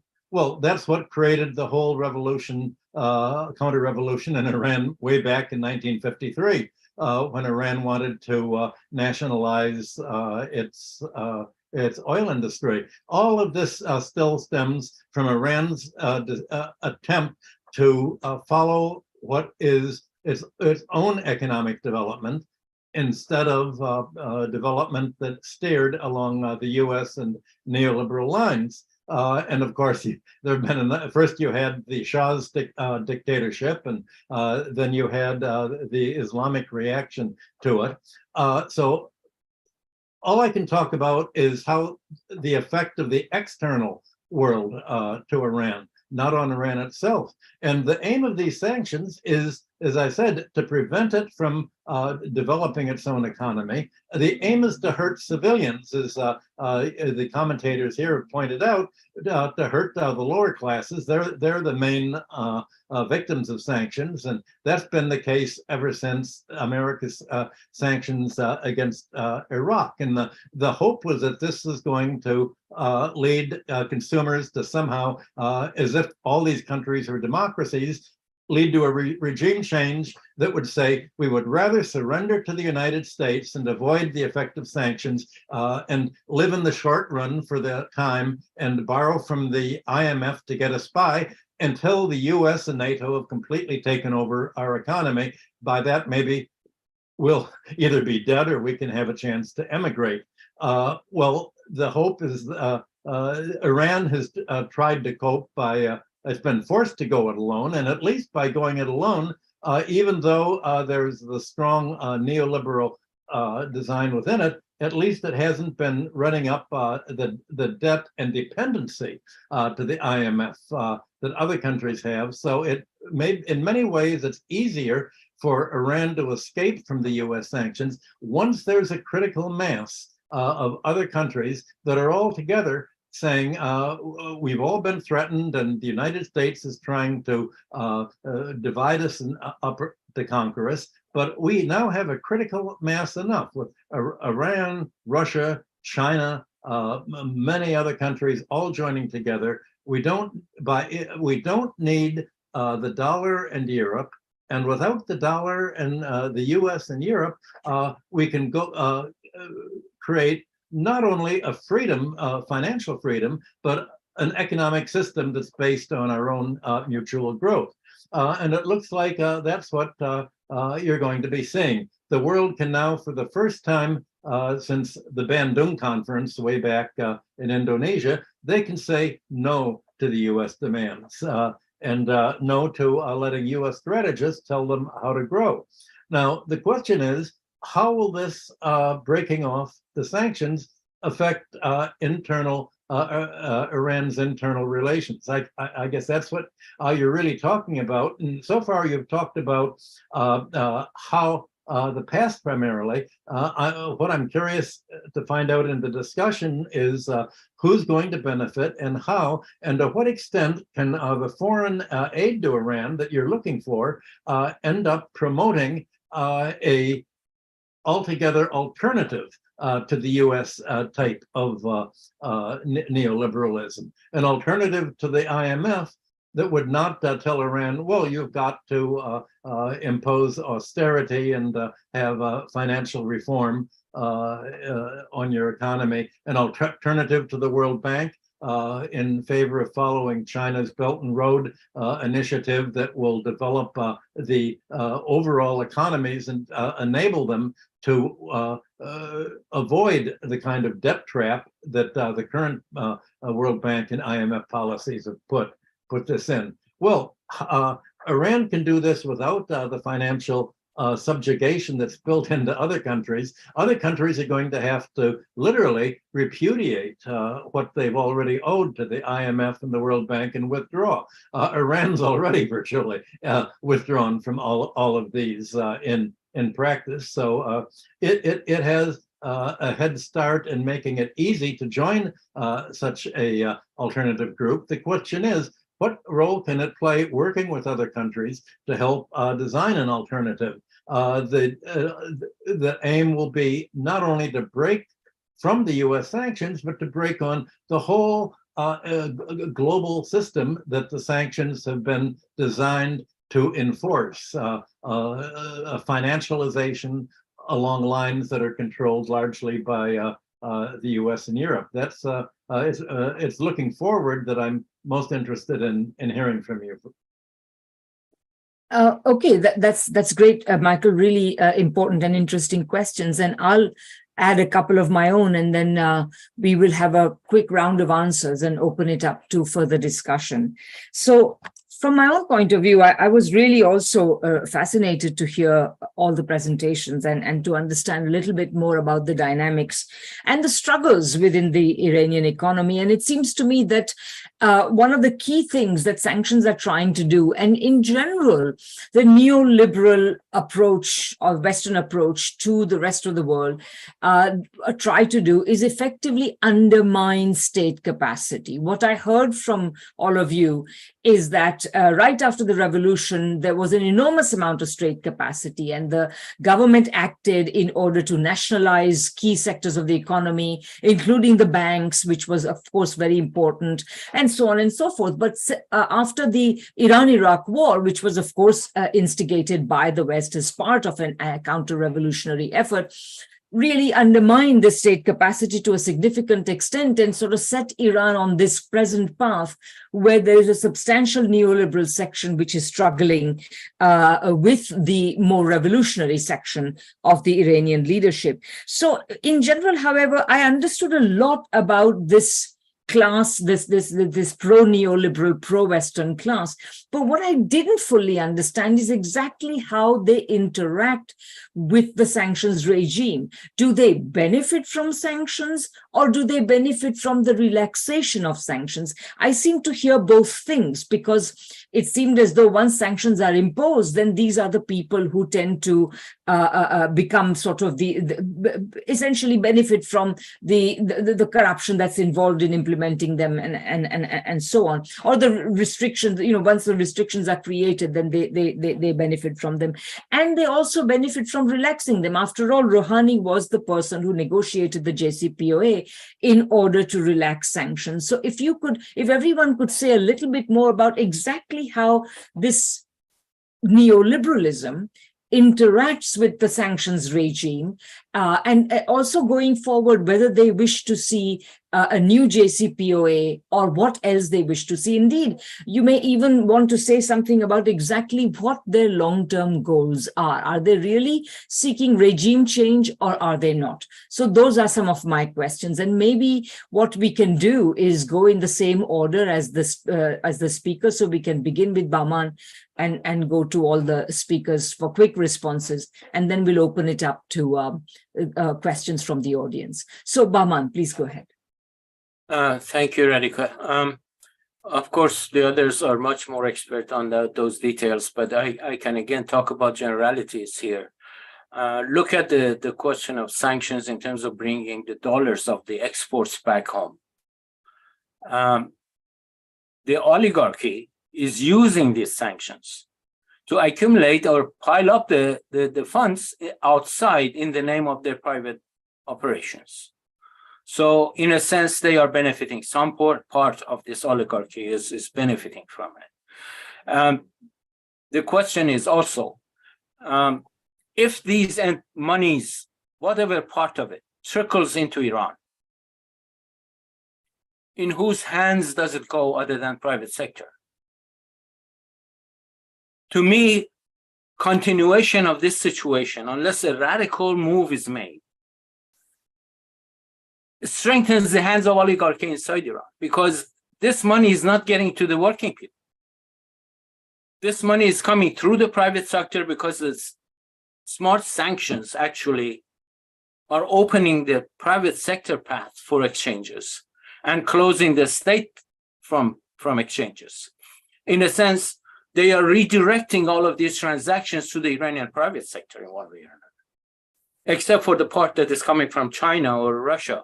Right, the ones that are with the West are going through private sector, and these the ones that Ali mentioned, and I think very correctly, the petrochemical exports, the metal exports, and all those things. These are done through the private companies inside Iran. They are allowed because they are private companies. If the state wanted to do that, they would not be able to do it.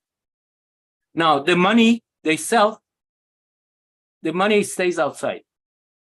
The government is asking them to bring it back on the basis of the rate that the state has set. They refuse to do that. We say we go with the rate of dollar to bring it back in the market dollar, if you allow us, right? This means what? This means that they are turning it into 10 times, 20 times more money inside the country, and helps their accumulation against the state. So if we do not have a radical solution to this, either way, opening the sanctions or continuing the sanctions, both sides is leading to accumulation of more and more in the hands of the oligarchy inside Iran. That is what makes it critical at this stage, because the more the situation continues the way it is, right?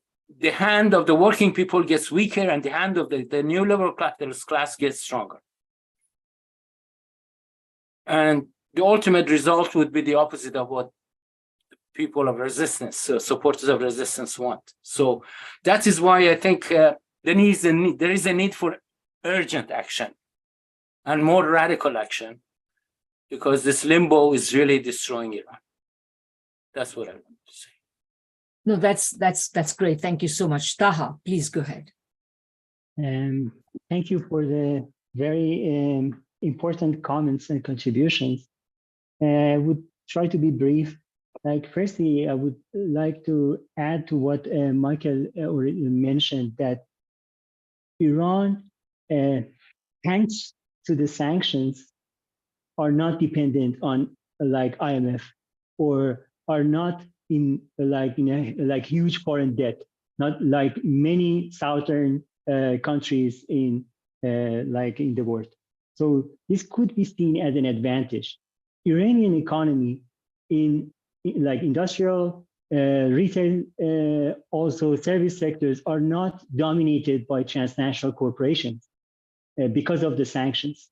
So we have yes, we talked about this corruption and also like profit-seeking, never-ending profit-seeking approaches in private sector, but we have national bourgeoisie, also some sectors that are providing or are developing manufactured products, like specific sector, telecommunications.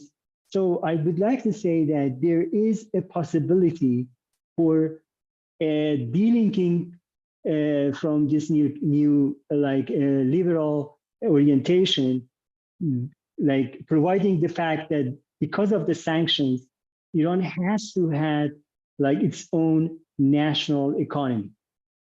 And we, like as Harrison mentioned and all other speakers added, like internationally, concerning the international trade or like foreign relations, Iran is moving specifically in Raisi administration towards this like alternative integration to the world economy. So there are some possibilities, there are some capacities there. And so the problem is that there is no like a will to kind of realign the economy, which would necessitate a strong state. Like what should be there, which is not there, is like the centrality of the state, the strongest state to control, to guide, to manage the like financial markets, economic development, industrial policies, and reallocation of the resources. And that unfortunately is not there. So coming back, like quickly answering like from my part to what Michael asked, and concerning what other countries could contribute towards Iran's an alternative integration. So I would say Iran can learn a lot from the countries in the global south who had this experience of fighting with imperialism and pursuing a nationalist southern anti-neoliberal development, from Venezuela to Cuba to China, in countries that the state was the center of the controlling, managing, and guiding the economic direction. So in interactions between the Iranian administration with those administrations could provide this possibility that Iran could learn from these experiences. If I talk about the anti-imperialist and anti-capitalist people, first of all contributions against this neoliberal dogma is beneficiary.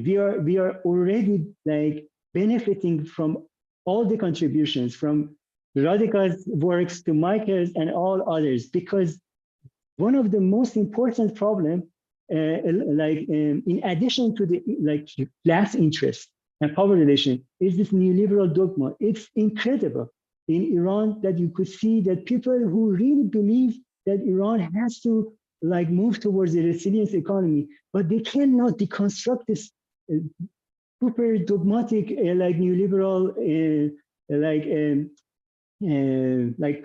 conceptions and ideas in economics. So unfortunately, around Supreme Leader Ayatollah Khamenei, or in the circle of consultant of the Raisi administration, everywhere you can find those elites who are reproducing these neoclassical neoliberal ideas. So, but that's not, the problem is not the ideology only. So I'm coming back to the radical question that what is this certain capitalist class, which I would say we are not only talking about, I wouldn't only categorize a pro-West capitalist class, which is there, but also other sections of ruling classes, some of them who are not necessarily openly pro-West, like reformists, but at the end of the day, they are also benefiting from this new liberal economics. First of all, some of them are really benefiting from the sanctions because they're, for instance, Ali or Alizadeh already mentioned this privatization of Iranian heavy industry. which was like kind of denationalization after the Iranian Revolution, which is a catastrophe in itself.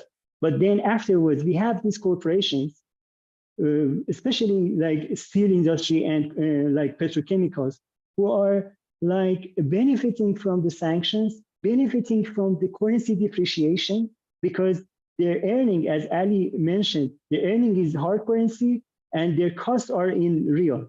So, and we have, and which, as you know, the petrochemical industry are providing like a lot of goods for many like commodities that are necessary for like basic means of subsistence for the people. So like one could say that this like corporate profit, in addition to the sanctions, are one of the most important aspects of inflation in Iran. And there is so inflation is always a class question, right? Some class is benefiting because the assets are like being inflated, asset prices.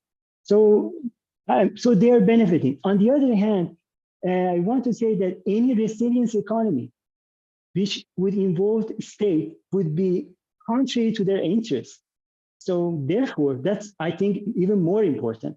So they are doing their best, lobbying or like making coalitions, lobbying domestically, also internationally, with imperialist forces to prevent any move or any reorientation towards a resilience economy that would be like contrary to their interests. Thank you. Okay, that's also really enlightening. Thank you very much. Parisa, please, if you would like to respond to the comments and questions. Maybe Parisa is not there. Can you hear us, Parisa? Maybe we'll move to Ali first, and if Parisa is back, we will go back to her.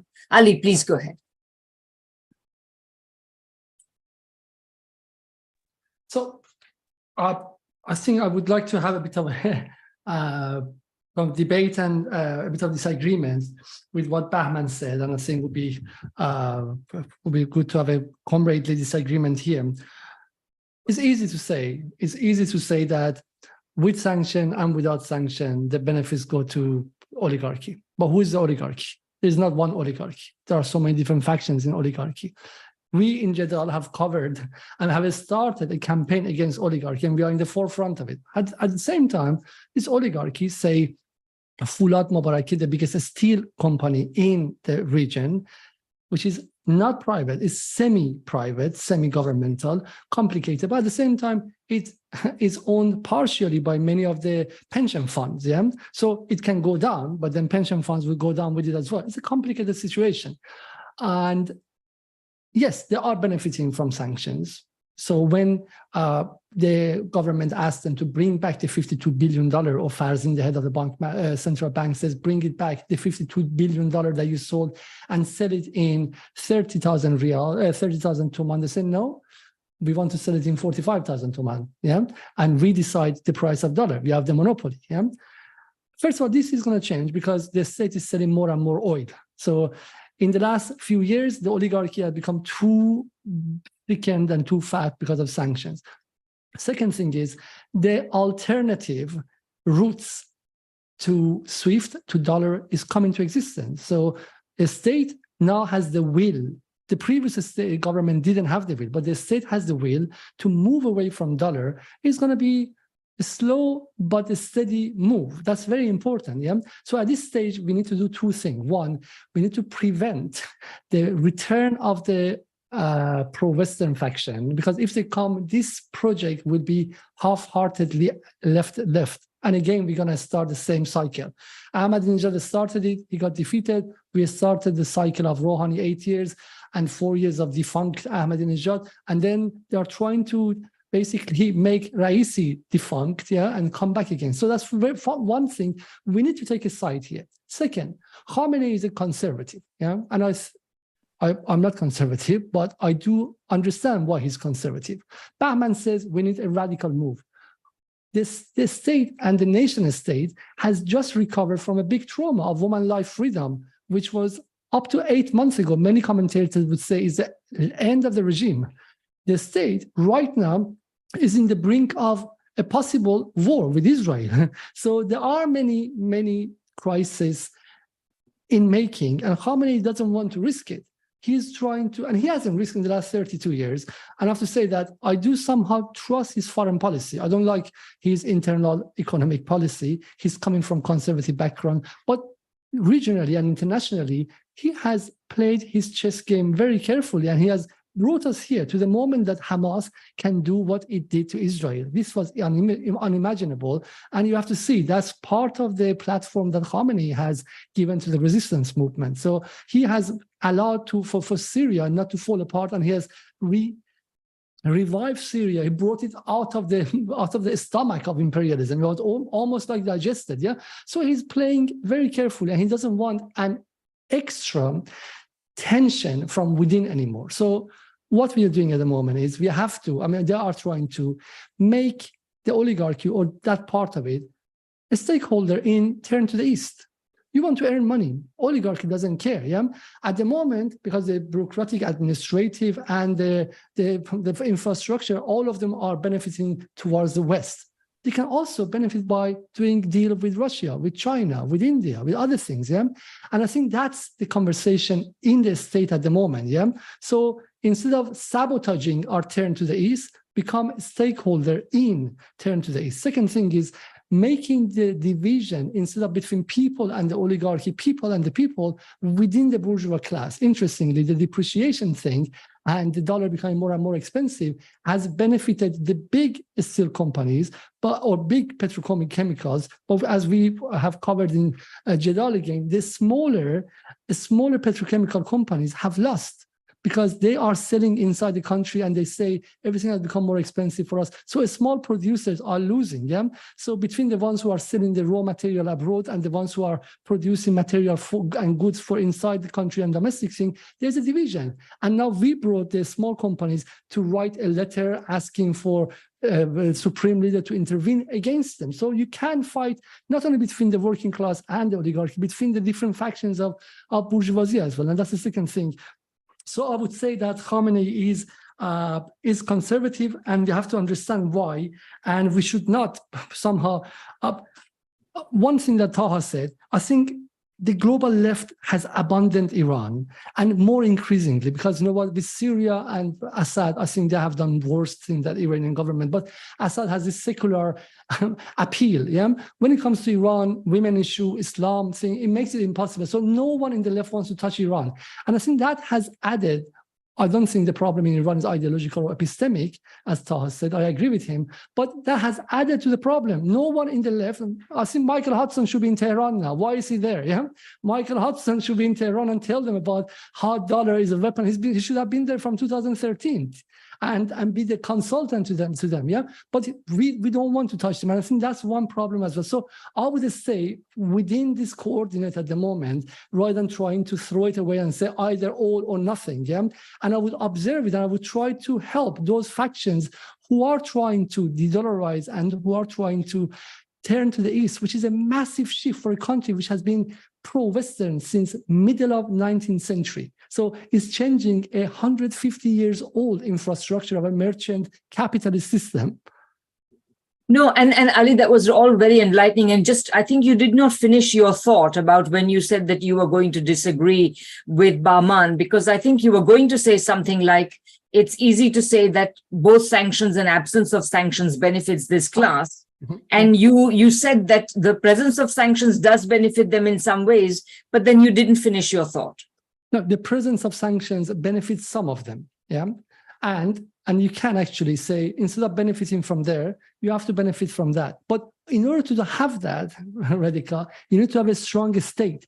A state which has been fighting with its own children in the families in terms of woman life freedom, has been isolated last year. All EU wanted to throw away its ambassadors, yeah? And is constantly under pressure, is not going to have the power to fight with its own oligarchy. Just one sentence. Iran's oligarchy is somehow its attempt to unsuccessfully copy Chinese model of creating a nationalist bourgeoisie, which unfortunately didn't happen. Yeah, so from mid 90s, they tried to bring their own religious faction and say, you go and own this and this and that. But then, because we trust you, we know that you're not going to end up money buying property in Canada and US and London. Unfortunately, they did. So unfortunately, a lot of capital flight happened there as well. Yeah. So in a sense, first thing first, you need a strong state. You need a state. No, but what I mean is, does the absence of sanctions help them? Does the relaxation of sanctions help them? 100%. As I told you, Iran is selling this oil now and doesn't care about sanctions because China doesn't care about America. India doesn't care about America. However, that money cannot enter Iran. So the state has no power over it. Yeah.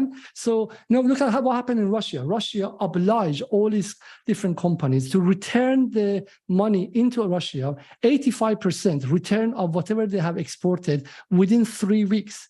Iran hasn't managed to do that because these people say the moment it wants to enter Iran, US Treasury immediately freezes the money. Yeah.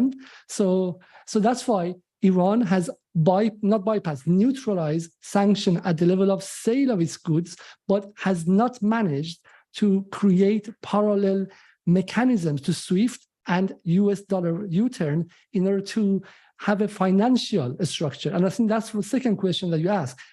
Iran is waiting for China, BRICS, Russia, and other countries to come up with some form of institutions. One last sentence. When BRICS had a meeting in South Africa, many Iranian statesmen, as I know personally, they were really, really hoping for announcement of a BRICS currency, which, of course, I mean, they disappointed them, and now the thing is not going to happen for a foreseeable future. But they're almost waiting. So the question is Iranian state manages to maintain itself, to maintain the power before this new set of institutions and the parallel currencies to dollar come to the scene of history, or the time is short because Iran doesn't have endless time. From within society, things are boiling. As Bahman said correctly, the working class are getting more and more frustrated, poverty line, etc., etc. So it's waiting. So the question is the question of this race between Iran reaching that moment of the end of dollar hegemony and the people inside saying that we've had enough. Great, thanks. Parisa, are you here? Okay, I don't think she's there. So we can have questions from the floor. If you would like to ask questions, would you please use the raise hand function, which will be under a tab called reactions. So you can raise your hand. And if you do that, I will be able to see you and recognize you. So if there are questions from the floor, please go ahead.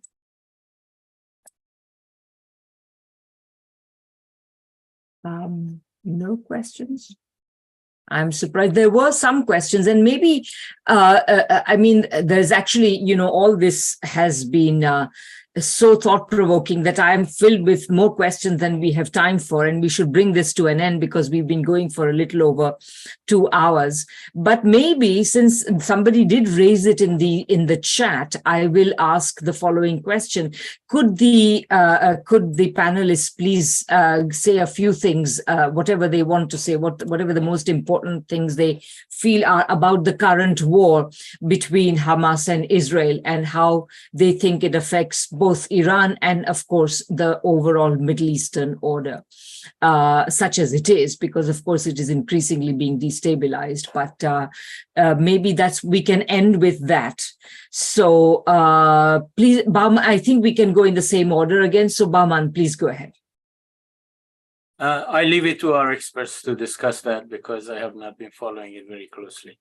Okay, well then, Taha, it's your turn. Thank you so much. If it's okay, I would like to briefly mention a few points. First of all, just to be sure, you're talking about the sanctions and so-called benefits of sanctions. But let's be clear, sanctions is a crime against humanity. Iran, during the COVID-19, was not able to supply vaccines to the people, and thousands of people died because of the sanctions. So sanctions, I mean, that's only one, maybe not very small, but only one example of the inhumanity of the sanctions as a part of like hybrid imperialist aggression. So is Iran without sanctions, without aggression, would have had much more possibilities for like an uneven and combined development, right? So that's for sure. Not only Iran, but all countries that are confronting with this imperialist aggression, chronic sanction regimes. And I also want to add to what Ali said, like in order to deconstruct this Orientalist understanding of Iranian politics, that like kind of taking for granted that political Islam or Islamists are the conservatives. And when we talk about the social justice, anti-neoliberals, and like pro-working class, we all think about like, I don't know, seculars, materialists, or so forth. That understand, and also, you know, seeing like liberal social forces, the progressive ones, and the like Islamic ones as reactionary. That's an Orientalist understanding, I would say. Interestingly, when I was talking about the tiny section of inside the Iranian state, they are not coming from liberal-oriented, secular. Many of them are like what in Iranian like political sphere they call Hezbollahi or pro-Khamenei. They are the ones openly calling for like abandoning neoliberalism. So I'm not saying all of them. So that kind of Orientalist understanding that seeing political Islam as something bad inherently in itself, that's problematic. From here, I want to come to the to the question of like the war in Gaza. Hamas is representing the resistance in Palestine against Zionist regime, against colonization, occupation, and like continuous massacre and crimes like that Palestinian people are experiencing. And of course, Palestinians has right to defend themselves. And it's like massively important to see how Gaza, such a small, tiny place, sieged, bombarded, like experienced all kinds of aggression, has this capacity and ability to mobilize the resistance forces and attack Israel, which had this the kind of idea of not like defeatable, like being able to defeat all the Arab countries at the same time. So to me, that was a very important and significant moment in resistance against the Israeli regime. And it was a significant achievement for Palestinians, which is unfortunately like confronted with like barbarous bombardment of the civilian buildings, and openly like with this very open racist and inhuman wording, the calling for the like massacre and genocide in Gaza. When coming back to Iran, so as Ali said, Iran is at the forefront of fight against imperialism and its allies, in particular in our region, Israel. Iran was significantly like effective in mobilization and technologically and financially and technically supporting the resistance forces in Syria, in Lebanon, in Palestine. And for now, as you have, I'm sure that you have followed, Iran was the first country supporting this resistance against Israel. So to me, the idea behind the Israeli regime is to kill as many as people that they can do in a very tiny, short period to like, you know, to show that the number of the deaths of Palestinians much more than Israelis, which is a like inhuman thinking in itself, that they cannot accept this defeat. And I wouldn't go so far to like anticipate any war or any escalation. This would depend on complex like involvement of different countries. But what is more clear is that, coming back again to Michael Huston's question, I just want to follow what Ali said. Iran is at war like in addition to so many countries in the like region. In our region, West Asia, are at permanent war. And the idea, at least as far as I can understand, behind the imperialist aggression is destabilize the whole region. And like that would be a permanent war, as Ali Kadri writes about it. So Iran is resisting against it. Not only Iran, but also other resistance forces in Iraq, in Syria. They must be supported by all people who believe that fight against imperialism is a necessity for any alternative society for and any alternative world order. Thank you. Great. That's a wonderful note to end that on. Parisa, are you there? One last time I will try you. I guess. Oh, there she is. That's great. Yeah. I'm so glad I tried. Please go ahead and comment on any of the things that you heard. Michael's questions, my questions, and then the last one, which is really about the current war. So please go ahead. Actually, I think Taha and Ali's explanation on this sanction and who benefits from them and the corruption and so on have been enough. So I just want to say some points about this Israel and Palestine resistance movement war, this recent war. So it's actually this war is totally unprecedented since the 1948. Even we cannot compare it with this 1973 Yom Kippur war that regarding the participation of Syria and Egypt in that war. It was a very great defeat for the Israel army, but it's even more that's a great achievement for the resistance movement, actually, because it's not limited to the Gaza or South Lebanon or part of West Bank. It's totally spread in not only in the whole of the occupied Palestine, but also in the whole of the region. It's now in Hezbollah in south of Lebanon is ready, is totally actually they have declared that they will participate anytime that it's needed in Iraq, Hashd al-Shabi or Hezbollah in the fraction in Iraq. They are also totally ready, and they have said that they are part of this war already. And also Ansarullah and Houthis in Yemen, they also are totally very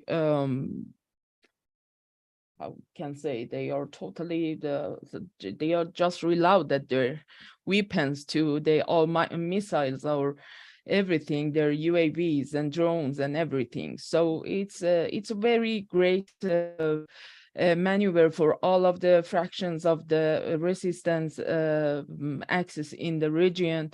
And I think that it was very important because it's already stopped this negotiations regarding the normalization with Israel, as Saudi Arabia was on the way to make its relation normal with Israel. So it was very important to not normalize or regularize this, make it regular, this relation with Israel. And also regarding the Israeli state, there is a chaos inside the government right now, and that should be a very great defeat for the whole, not only for the state in the power, this cabinet, this ultra-right fascist cabinet which is in power, but for all of the different groups in who are not, they are now, as they are actually pose as the opposition of this state. So there has been a turning point for whole of the resistance movement, and I think that that's not only very important for the whole region, but also in the whole of the international sphere. We can say that it's very important, as the great powers, for example, it's polarized the scene. You see that the whole transatlantic bloc is in one side. They just try to condemn this Hamas attacks, or they are against. They are just publish their statements against the violences from resistance groups, and they are totally silent against Israel. And the other side is the whole of the global South, from Latin America, South America, and from the whole of the Africa continent, from the West Asia countries, and also to the Indonesia and Malaysia, everywhere. So, and also the great powers like Russia, who has been very active in these days to just put this two-state solution again on the table, and say that this is the undeniable right of the Palestinians to have their own country and to have their own state. And Russia tried to push it, regardless that this mainstream media in the West try to talk about the role of the Russia to prepare and to make logistic for Hamas, for example, in this war. And Russia is playing its role. China is trying to mediating this brokering for the peace, and is talking about slowly China is coming in. And Iran naturally has been a traditional supporter of the Palestinians and the whole resistance in the region, and Iran stands here.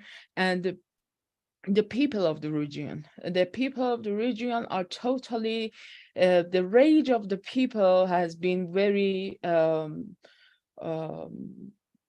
think it's been very, something very new, that even your state, for example, in Jordan, they declared that they will open their sky to this warplane of US. The people of the Jordan, thousands and thousands of people have been in the streets to defend the resistance, to defend the Palestine. And that was very great. And everywhere, in Egypt, in Iraq, in Turkey, even the Erdogan has had a very great relationship with Netanyahu recently. And the people of the Turkey has been against the state regarding the rights of the Palestinians. So that was very, very, very great scene. And I think that it has now the standpoint of the people here has been changed. And also we have a very bright perspective toward us in the region. And I think that this never has been like that everyone is very hopeful that this war, this more than 75 years war, may get finished soon. So that's very great moment for everyone. Thank you. Thanks very much, Parisa. And now we give the last word to Ali. Please go ahead. Excellent. First of all, I want to thank again to Bahman, who made this session to happen. I would like to thank Michael Hudson for the great book he wrote in 1973. I wish my father, who was a Marxist back in prison and that time in Iran during Shah's time, and the rest of Iranian socialists had read that book earlier, because we would have changed our course of the struggle. Yeah, if we would have understood that real imperialism implements its power through dollar, I think we would all be ahead. And I wish Khomeini had read that, and I wish still Mr. Khomeini reads that book. And so explaining that part of it is like, remember before 1979, many of the Marxists were around, and they allowed the Islamists to be somehow impregnated by their ideas. And that's how the anti-imperialism was translated in the kind of fight against great Satan and other things. And so once again, I think it's very important to open the critical conversation with the Iranian anti-imperialist forces on the ground, whether secular or Islamist. Yeah, and I think Taha said a very important point that this Islamophobia, which not always comes in a very clear form, the hidden covert Islamophobia that I have it as well as someone brought up in Iran, that I think that's a epistemic obfuscation. That is what doesn't allow us to see the real anti-imperialist potentiality in the Iranian state. And it makes us forget that who was the one who helped Venezuela not to fall in the hand of Guaido and the sanctions when it was like really strangulating in 2019 and 2020. The only country, not even Russia, not China, it was Islamic Republic of Iran who sent goods and food with these ships and vessels to Venezuela, and it really opened some breathing space for Venezuela not to fall in the hand of the coup d'etat. Yeah? And same for Syria, and also now for Palestine. Yeah? When everyone had left Palestine alone, from Erdogan, from the Arab countries, even like, I don't know, Russia, China, other countries, after the unipolar moment, it was Iran who steadfastly and in a very continuous and a stable way continued to support Palestine. So that's, I think, is important to understand that this potentiality is there. And second thing is, yes, Iran has not managed to come up with a resilient economy as much as it should have. But remember that China and Russia didn't help Iran from 2012 either. They didn't touch Iran in the fear that they get affected by American sanctions as well. Iran was alone. Now the world is changing. Now the Russia, after the Ukraine war, understand that Iran is a comrade in fight against sanction, and they are like the club of sanctioned countries. But 2019 and 20, Russia didn't want to touch Iran. And once again, as Taha said, the Rouhani, who allowed IMF people in 2019, a year, like 9 months later, in February 2020, when COVID started, begged for $5 billion and IMF didn't give it to them. Yeah? And nonetheless, Islamic State, with all its shortcomings, stopped a massacre by COVID through creating its own vaccine, etc. So I think it's important to be careful and not be too radical. This state still has a lot of social welfare things. We don't want to Syrianize, Libyanize this state, and by being too radical and too adventurous, push it towards like a break from inside. It still is like providing electricity, gas, all of them with subsidy, cheap petrol of like 5 cents, etc., free education, etc. So it's important to keep this state and make it stronger and intervene in the internal war. Just the example that right now, as we are talking, the head of central bank is in our side, and also recently the Minister of Transport has come to our side as well, asking for de-dollarization, and the economic minister is the other side. So there are many factions to open and to benefit and to intervene. So this is an open-ended situation, yeah? Open-ended situation. And going back to Gaza, exactly from here, 4 years ago, 5 years ago, 6 years ago, as someone who lived in London for the last 23 years, Syria situation happened. I felt I have no voice. I didn't dare to talk about Syria openly to anyone, including closest friend. I would be boycotted and finished and canceled out. 2 years ago, Ukraine happened. 3 years ago, Venezuela and Guaido happened. Again, that was pure censorship. 2 years ago, Ukraine happened, pure censorship. Now, a year ago, woman life freedom happened, full censorship, yeah? And now Palestine happened, and no one dares to say anything different, yeah? And that tells you actually what is the West and what is the non-West. Venezuela plus Russia plus Syria plus Iran, the list is coming. I think that tells you where is Iran. So I hope that this is the beginning of conversation between the real, true anti-imperialists with Iranian forces, not with us. We are coming from the same background. With real Iranian forces, regardless of how they look and what is the religious background, because something much, much, much deeper is at work, is the attempt to create and shape a new world order, which for the first time since 1945 has become possible. Wow, thank you. That, I think, is probably the best note we can end on. So thank you very much to all the participants. Thank you, Bahman, for originating this seminar. I hope that we've had a good audience, and I'm sure it'll be watched many times on YouTube as well, where it will be. So please feel free to share it with other people who are interested in this question. And like we've all said, let's look forward to organizing other webinars focused on Iran. I think this is an important theme for us. And I couldn't agree more that the existence of alternatives now is so much greater, that the possibilities for anti-imperialist action, for effective anti-imperialist action, is greater than ever before. So with that, thanks very much. Thank you from the International Manifesto Group. Please check us out at www.internationalmanifesto.org. And we will be back with other webinars. Please watch out for our notices. Thank you and